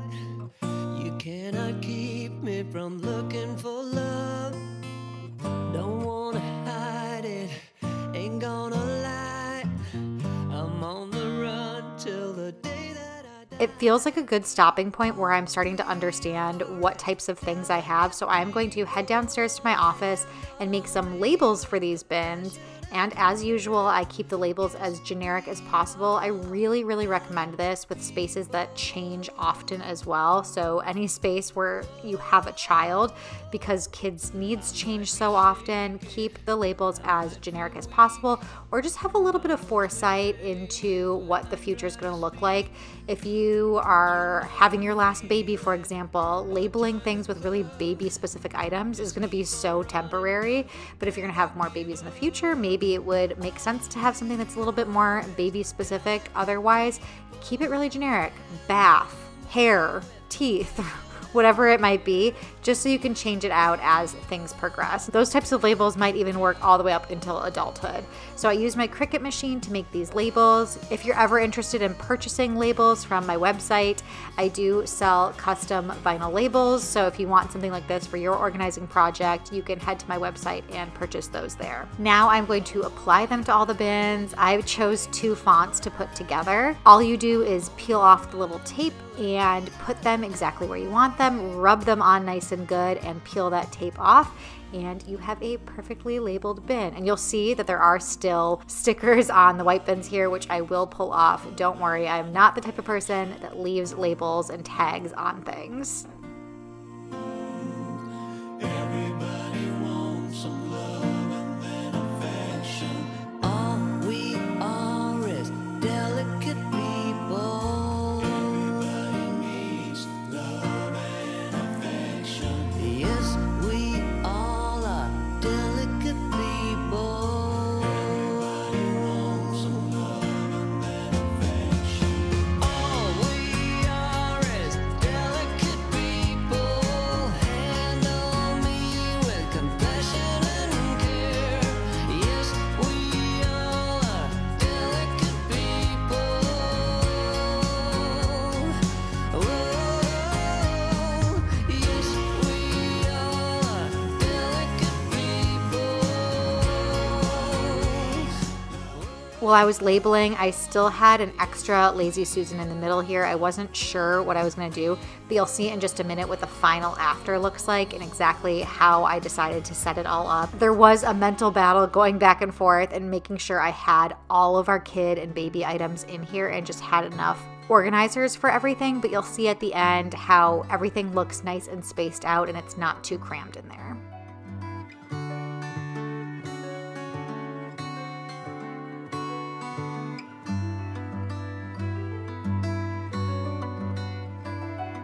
I saw you down the motorway. There was something about you that day. I can still hear the shimmering sound. I got labels on the drawers, and you will see that I was able to consolidate things and ended up having 2 spare shelves. One is actually the floor, free, where I can still grow and expand a little bit, and things are just spread out here so it's not too busy. I hope you enjoyed this quick organizing project and it inspires you to do a little bit of organizing in your home, but until next time, I will see you all later. Wanna be alone again. In spite of all, you're my best friend. It's my favorite decluttering day. It's bathroom decluttering day. And if you've followed me, you know that I declutter all of my spaces at least once annually, especially during the Sophisticated Declutter, which is a 6-month decluttering challenge I do every year starting in January. And this week we are starting in our bathroom, and the first space that we're tackling within the bathroom is makeup. So that's what today is going to be. I'm just going to do all of my makeup, and then I'm going to do a part 2 and do the rest of the bathroom. So make sure you are subscribed to my channel, you have notification bells turned on so you know when I post that part 2 video. But without further ado, I think we should get to the decluttering. As I mentioned, decluttering my bathroom is my favorite. I love spending time in my bathroom. I just really like beauty products in general, as I'm sure you can tell by how many I have. So I like going through things and seeing all of the pretty makeup that I have. So if I had to pick a favorite part of the bathroom and all the bathroom products that I go through, makeup would be my favorite. And I know I have way too much. I also do know that a lot of these products expire, and especially eye products, you want to be really careful with expiration dates because you don't want to end up with an eye infection if you're going to put something that's expired towards your eye. Face products could cause some skin irritation or acne or other things like that. So do keep in mind the expiration dates of your products. And I have filmed a video on makeup expiration dates, so I will link that if you are interested in learning more and how you can tell when your makeup expires, the different dates, and how long things should be in your collection. I will also mention that a lot of times the expiration date of a product begins once you open the product. So some of these things have never been opened before, and that is why I feel comfortable leaving them around a little bit longer. Other ones you can also look and determine at the actual product if it hasn't changed in consistency, in color, in smell, and all of those things, then you could be okay keeping it a little bit longer. Or something cliche like ooh.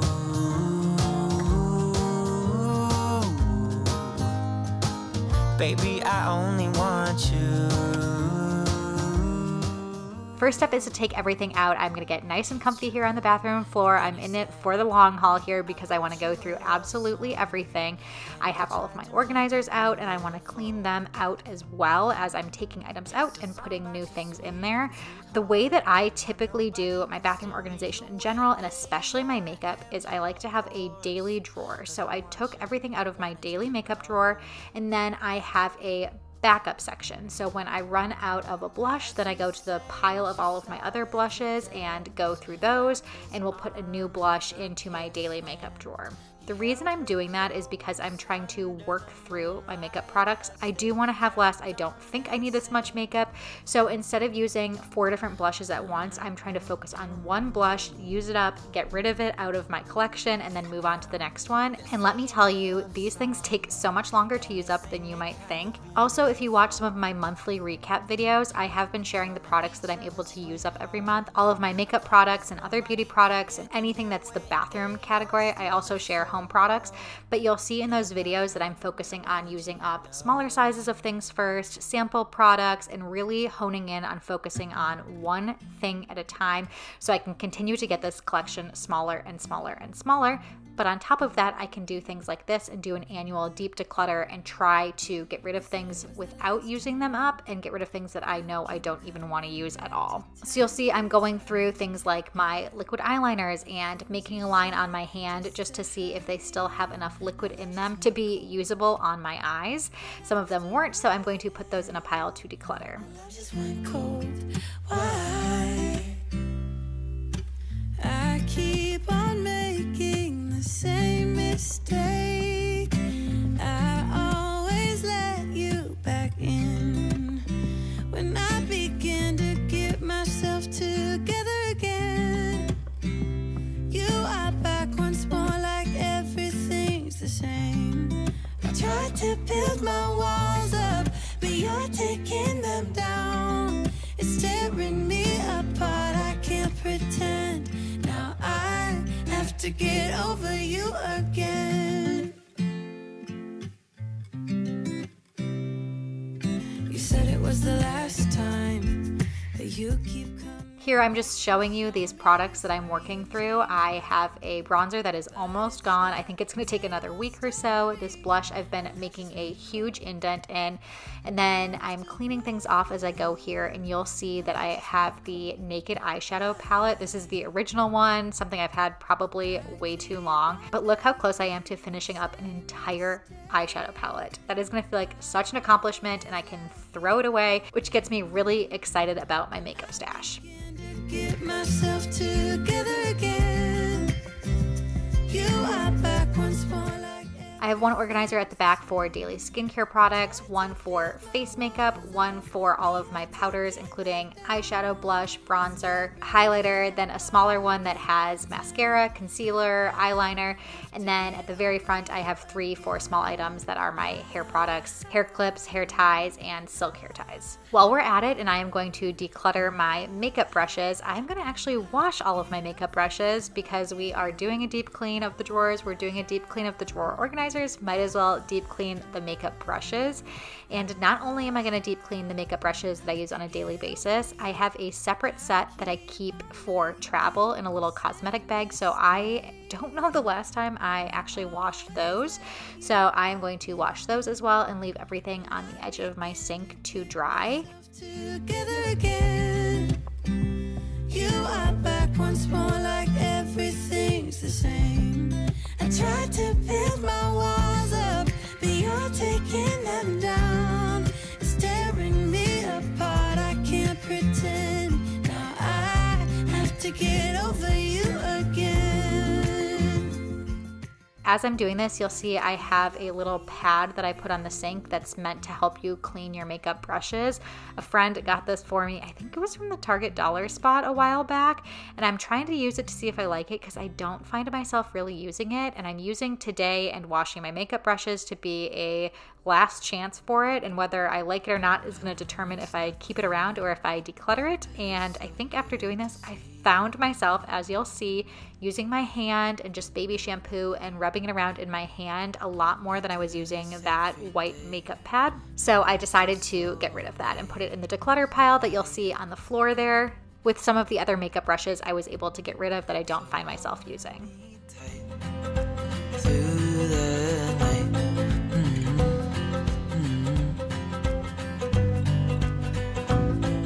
It's just us two, me and you.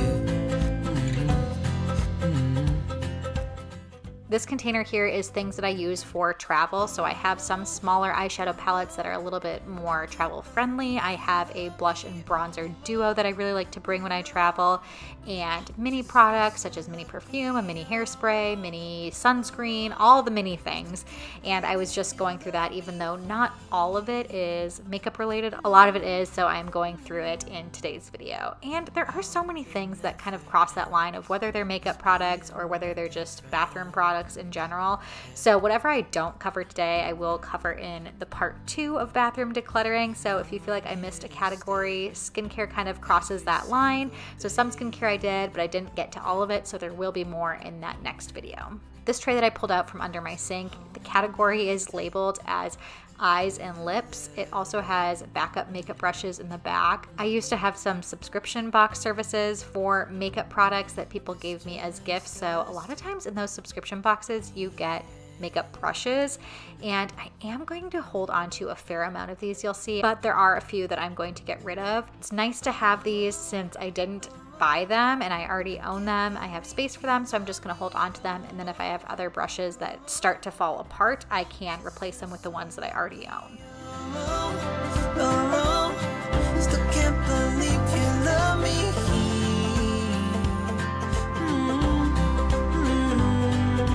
Falling into your arms, dancing up in the stars. Nowhere I'd rather be than with you.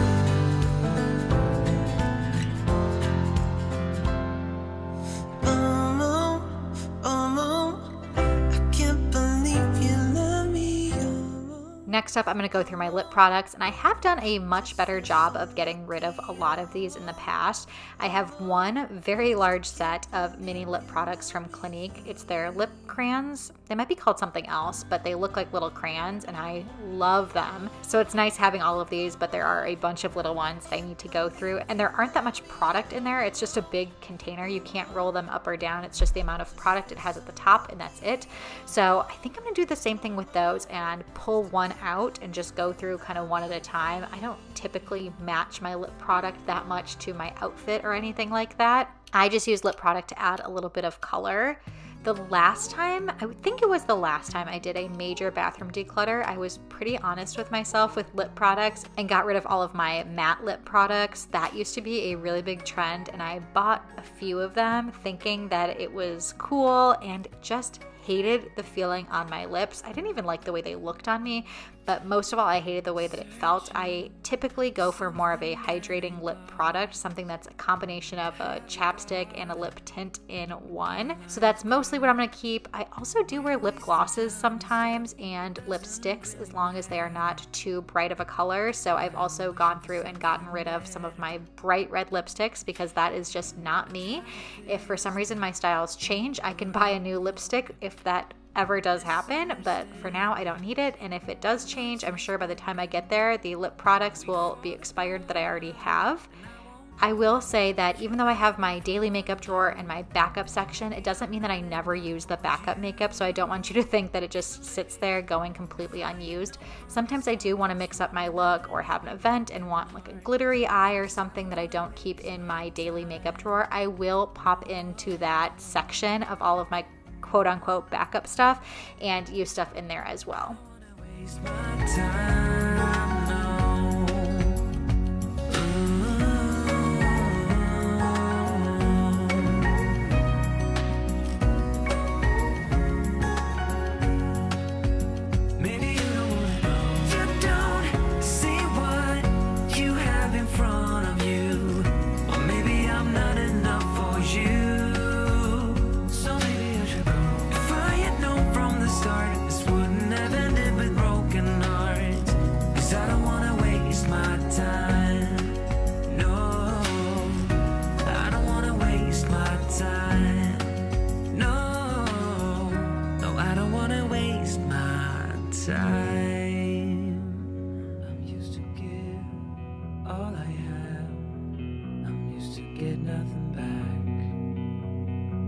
Wherever I go, it's the same. There's no excuses, no one to blame. Sometimes I can't understand how it can be so hard to stay out of pain.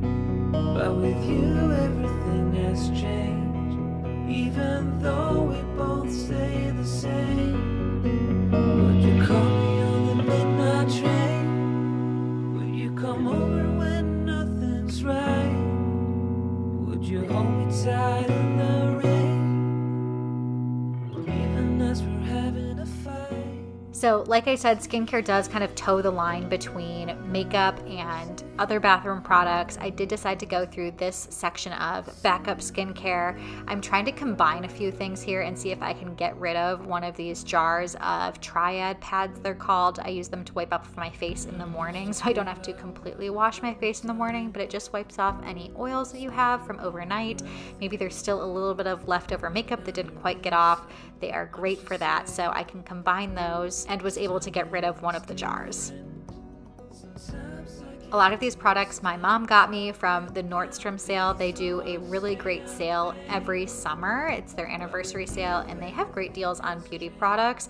Not that I need more beauty products, but I have some moisturizers from there as well as some Tula products that I haven't quite gotten to use all of them yet. I have used the under eye brightening serum and really enjoyed that. I did use a wrinkle serum that came with it. I actually finished that up, but there are some moisturizers that I have from them, one mini and one large, so I'm going to combine those and get rid of one of the mini ones. And once I finish the moisturizer I'm working on right now, I will probably try that one next.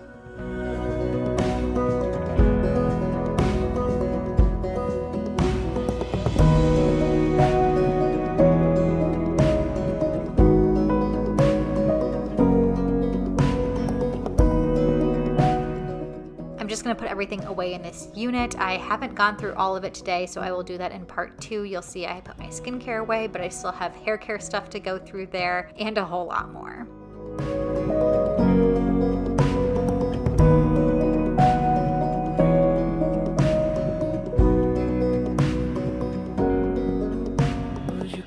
Also kind of falling into the category of makeup or a little bit borderline in the category is all of my nail products.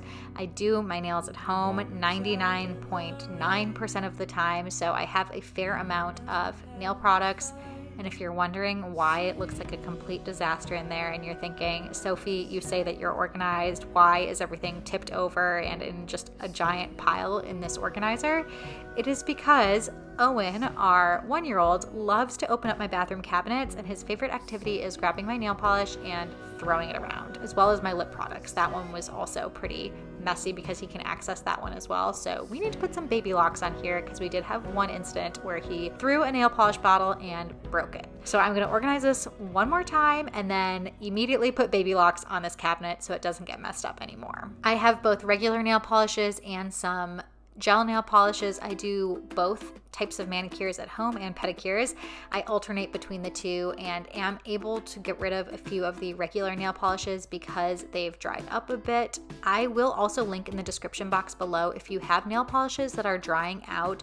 There is a product that you can use and put in your nail polish and shake it around and potentially revive the life of it. I do that all the time, but those ones were pretty far gone and I don't love them anymore, so I'm gonna get rid of them, as well as one gel polish that is the color black, which I don't like painting my nails absolute black. That is it for part 1 of bathroom decluttering. Again, stay tuned for part 2, but until next time, I will see you guys later.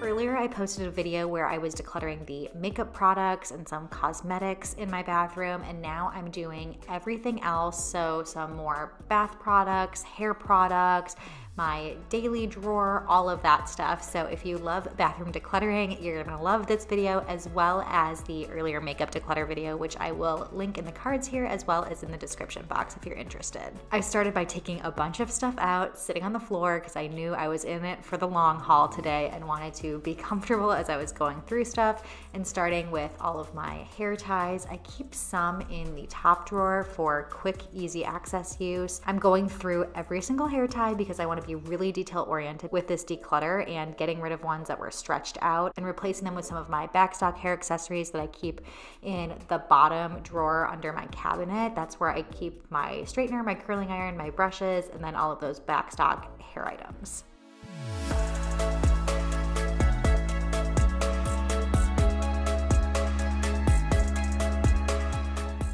I'm also, as I'm going through my brushes, pulling out some of the hair quickly. I've done a deep clean of my hairbrushes. I do want to keep the large ones that I have, but I have one mini one that I really don't think there's a purpose in me keeping, so I'm going to declutter that. I'm going to organize the cords here with my straightener and realize that the tags that come on some of them, I can just cut off. They annoy me so much and they take up so much space and they make it more difficult to wrap up the cord, so I cut that off. I'm going to also cut it off from my curling iron here, and I've gone back and forth about my pink curling iron that you see there. I love it. I love the way that it curls my hair, but I have bought a new one and I just need to get rid of it. It is so damaged, as you can see here. And I know it's not good for my hair to have it directly on that metal after the coating is gone off of it. So I'm going to finally get rid of it, use my new curling iron that I invested in. And I don't need 3 curling irons because I have 2, and that is enough, and one straightener and a few brushes there.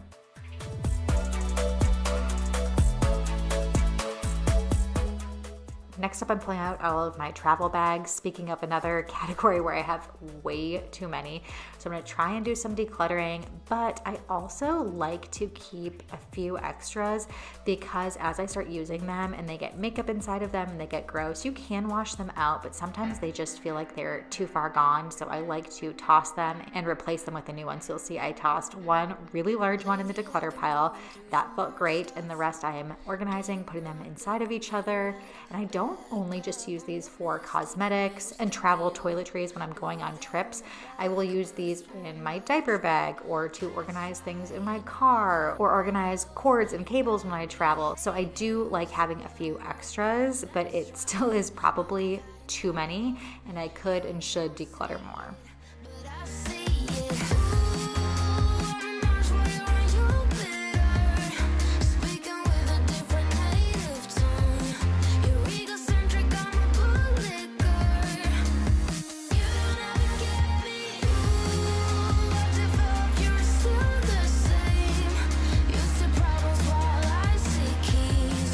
Even though we always will be friends.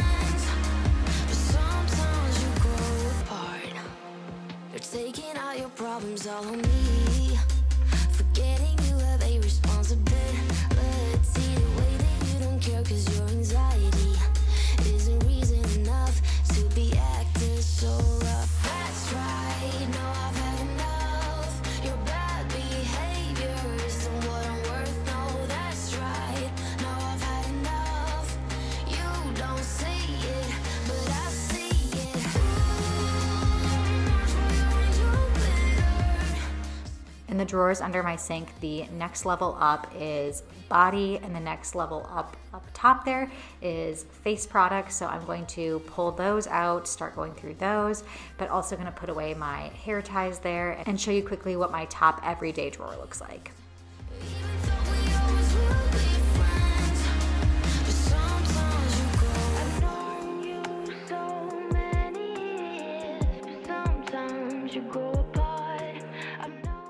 I bought a large pack of natural deodorants from the Nordstrom sale last summer and still haven't gotten to using them, so I have lots of deodorant. Don't need to buy anything anytime soon. You'll see I got rid of a few body butter products and a body oil that I use to make DIY body butters and stuff, and there was just a little bit left in both of them, so I'm going to get rid of those. I don't know about you, but I have tried using those makeup erasers that you're not supposed to use any face wash with. You can just use water and it should magically erase your makeup. I've just found that it doesn't work that way for me, and they're constantly stained, especially with eye makeup, no matter what stain remover I use, and it just feels like it's not worth it to me. So I'm going to stick to my tried and true methods of using just regular face wash, or if I'm really lazy, using face wipes. I did get a few new organizers from Amazon. I used them in my office and had some leftover ones and needed a few more to organize the drawers in the under sink unit, so I grabbed those and am just playing a game of Tetris here with the face products and with the body products and trying to figure out how I want to organize those two drawers.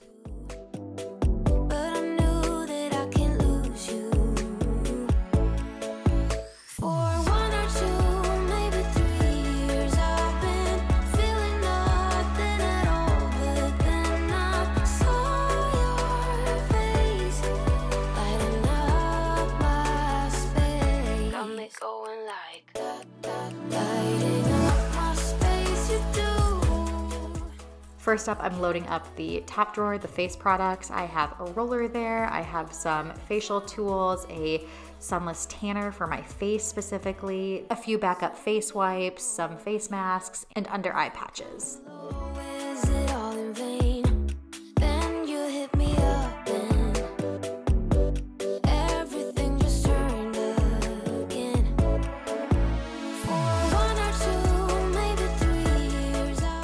Now I'm kind of going back and forth on how to organize the body products here because I have so many different options with the organizers.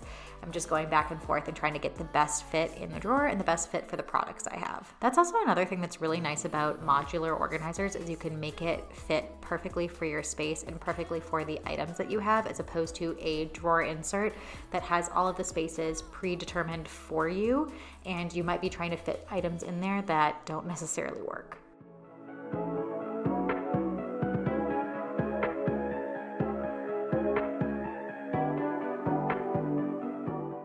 I have a couple of other things that are under my sink here. There is some trash there, and that's because I hold on to all of the beauty products I use up every month and share them in my monthly reset videos. So I have garbage under there, but I get rid of it every month. I also have a couple of DIY body butters that I am going to put in the declutter pile, and then it is time to go through my backup hair care bin.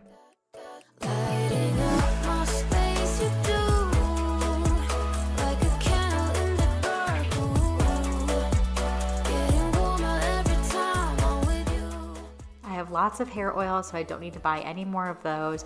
Part of the benefit of going through a declutter, even if you don't declutter a ton of items, is just becoming familiar with what you own and knowing that you don't need to purchase something because you know that you already have it. If you have a lot of beauty products or something, it can be easy to lose track of.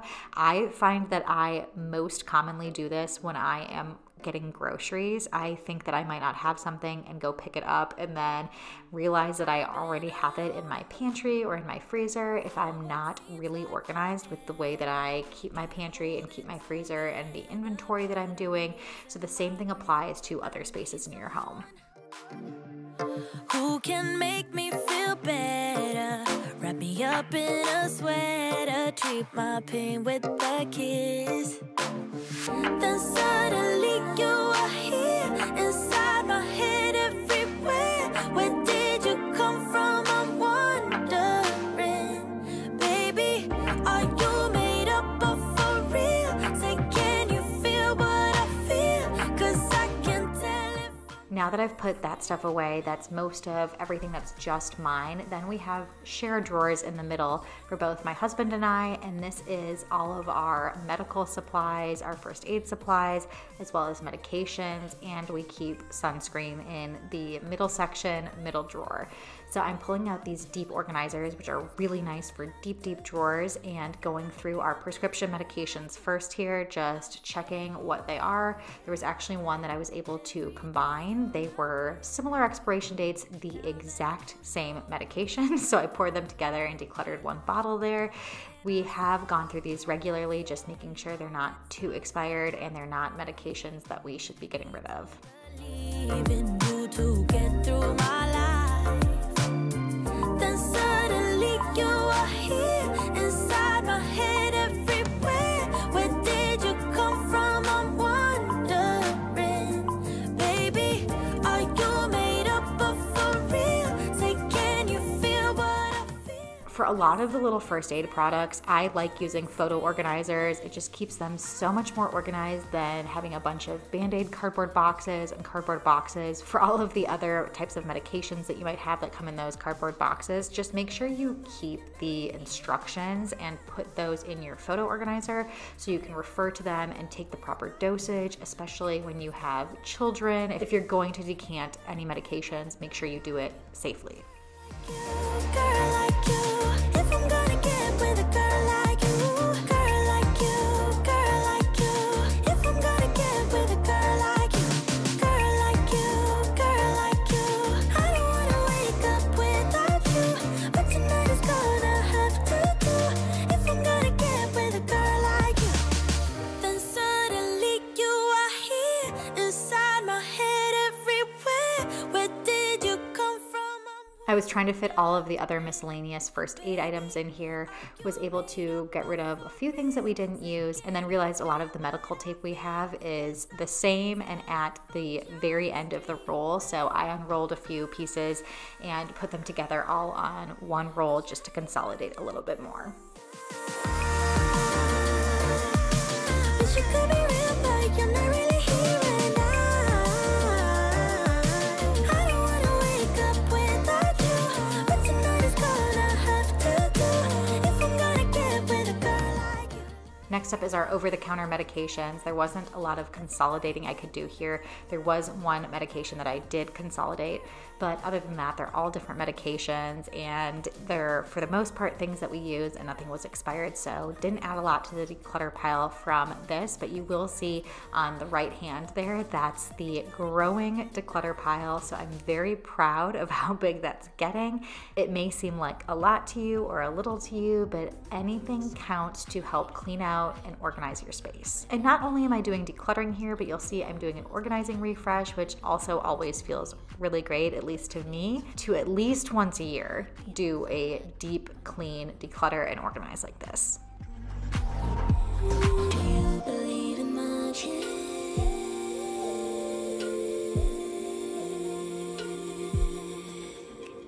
Do you believe in magic? That is it, and here is my final declutter pile. This project did not take that long, so I would really encourage you to go through your bathroom, watch this video, and declutter along with me, and get your space super, super organized and as decluttered as possible. You'll see I'm going to show you all of the different drawers for a last little bit of inspo, but I want to thank you so much for joining me for today's video. Make sure you check out that makeup declutter if you haven't seen it already, and make sure you're subscribed to my channel and have notifications turned on so I can show you all of the other spaces I'm decluttering and organizing as a part of the sophisticated declutter. But until next time, I will see you all.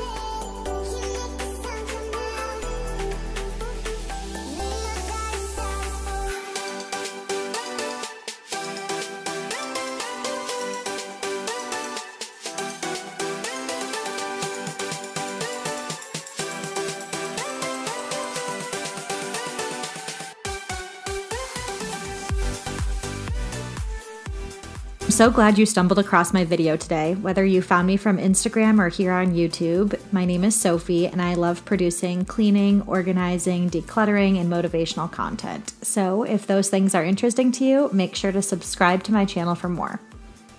After I finish refilling all of the containers in my shower, I'm moving to my under sink storage. The first drawer that I'm going to work on is my lip drawer. I will be the first to admit that I have way too many lip products, especially considering that I don't wear them on a regular basis.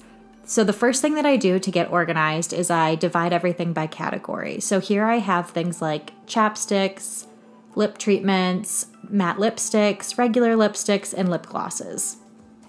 The first thing I know I can get rid of is a bunch of my matte lipsticks. I know they were really trendy for a while and I'm sure that's why I bought a bunch, but I really hate the way they feel on my lips. They're so dry, so they're not my favorite lip product. I think I'll keep a couple of a few different colors because I still find myself wearing them every now and then, but I definitely do not need as many as I have.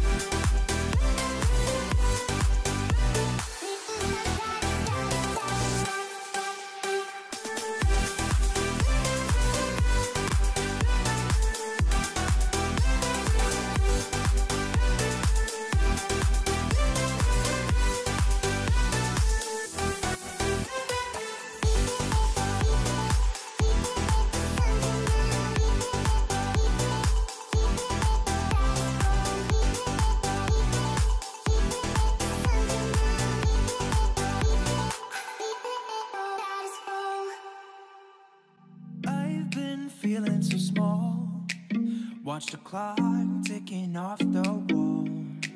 But tonight I'm letting it go. Spend my coin for sure. I'm gonna be myself, or I could be someone else. No one's stopping me now. I'm gonna skip my breaks, I'm gonna make mistakes. I just wanna feel alive. It's just what I do when I'm out, so try not to hold me down. Feel alive when I'm in this town. Look at those beautiful stars. I wanna drive a faster car. Nothing can break me, no, no, nothing can break me. Lay my troubles to rest. Blow the smoke through my cigarette. City lights looking fine. My time now. I'm gonna be myself, or I could be someone else. No one's stopping me now. I'm gonna skip my breaks, I'm gonna make mistakes. I just wanna feel alive. It's just what I do when I'm out, so try not to hold me down. Feel alive.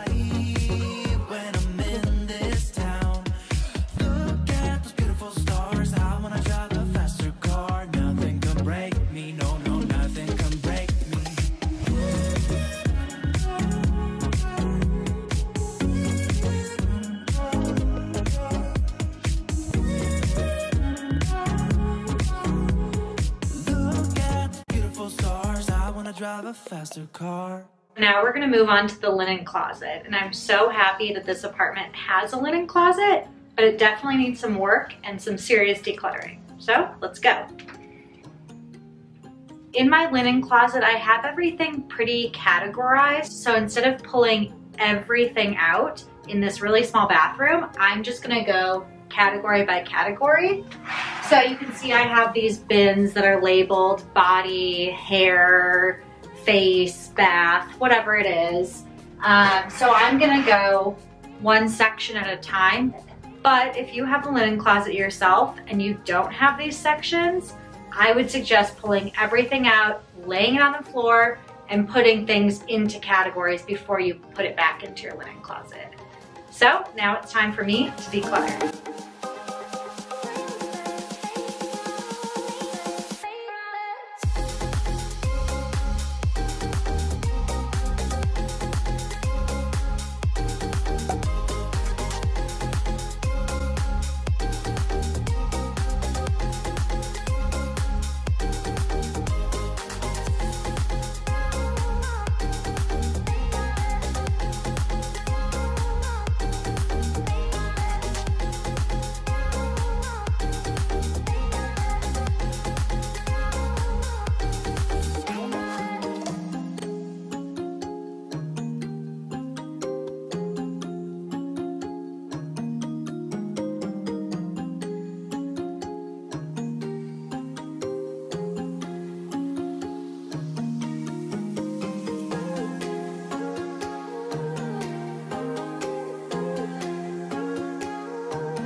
I know there are several body items I can get rid of right off the bat. I have a sunscreen bottle with barely anything left in it, so it's just not worth me keeping it. I also have a few lotions and other products that have sat in my bathroom, honestly, for years. And if something has sat in your home, regardless of where it is, for years and you haven't touched it, it's probably time to declutter it.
to settle down. Day nights and late nights don't get around. But there's something about you I like, about you I like. You're crazy for saying I should slow down, but maybe I'm escaping the love we found. There's something about you I like, about you I like.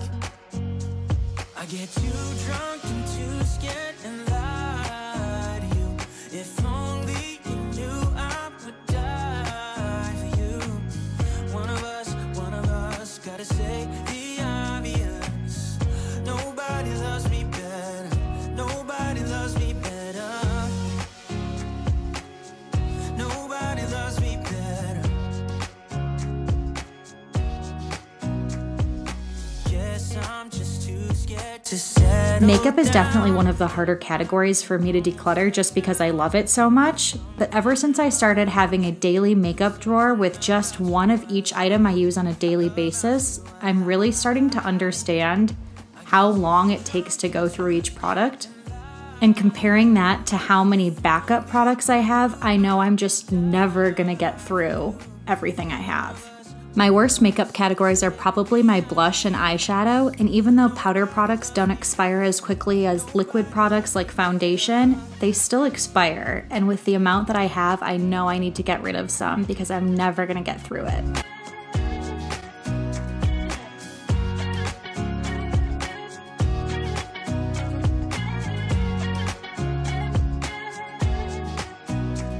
I get too drunk and too scared and lie to you. If only you knew I would die for you. One of us gotta say the obvious. Nobody loves me better, yeah. I get too drunk and too scared and lie to you. If only you knew I would die for you. One of us gotta say the obvious. Nobody loves me better. Nobody loves me better. The positive thing is I can keep only the products that I really truly love and love the way that they look on me. So I can get rid of all of those eyeshadow palettes that I feel obligated to use because I spent money on them and just focus on what makes me happy. Maybe we got time to make this right. Can I be the one that you need? Maybe if I change the way I love it, maybe if I try to fix this heart, then I could have stayed the night. I I'm curious, do you guys have a category in your bathroom where you feel like you probably hoard a little bit too much? Leave a comment below and let me know if it's makeup or something else. I'm definitely interested to know.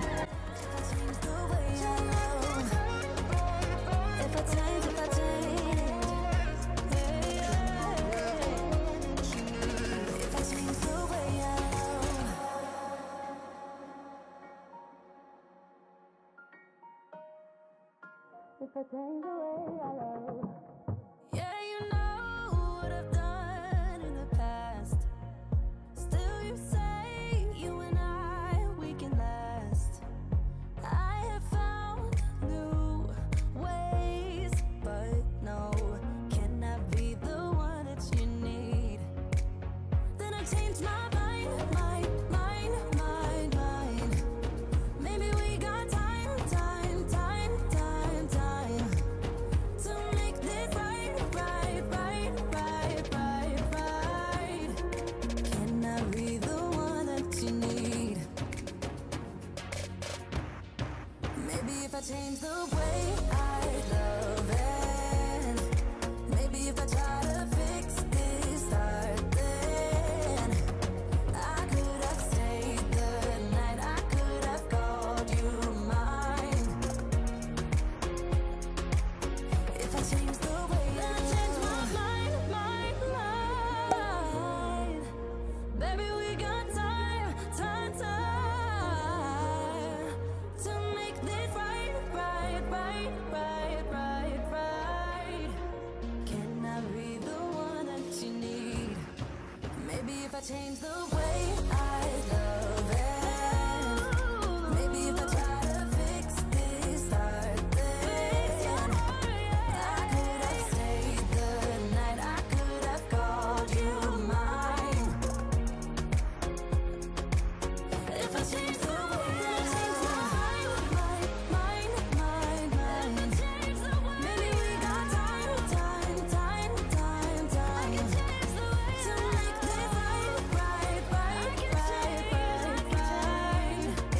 Can I be the one that you need? If I change the way I love.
Okay, are you guys ready to see how much I decluttered?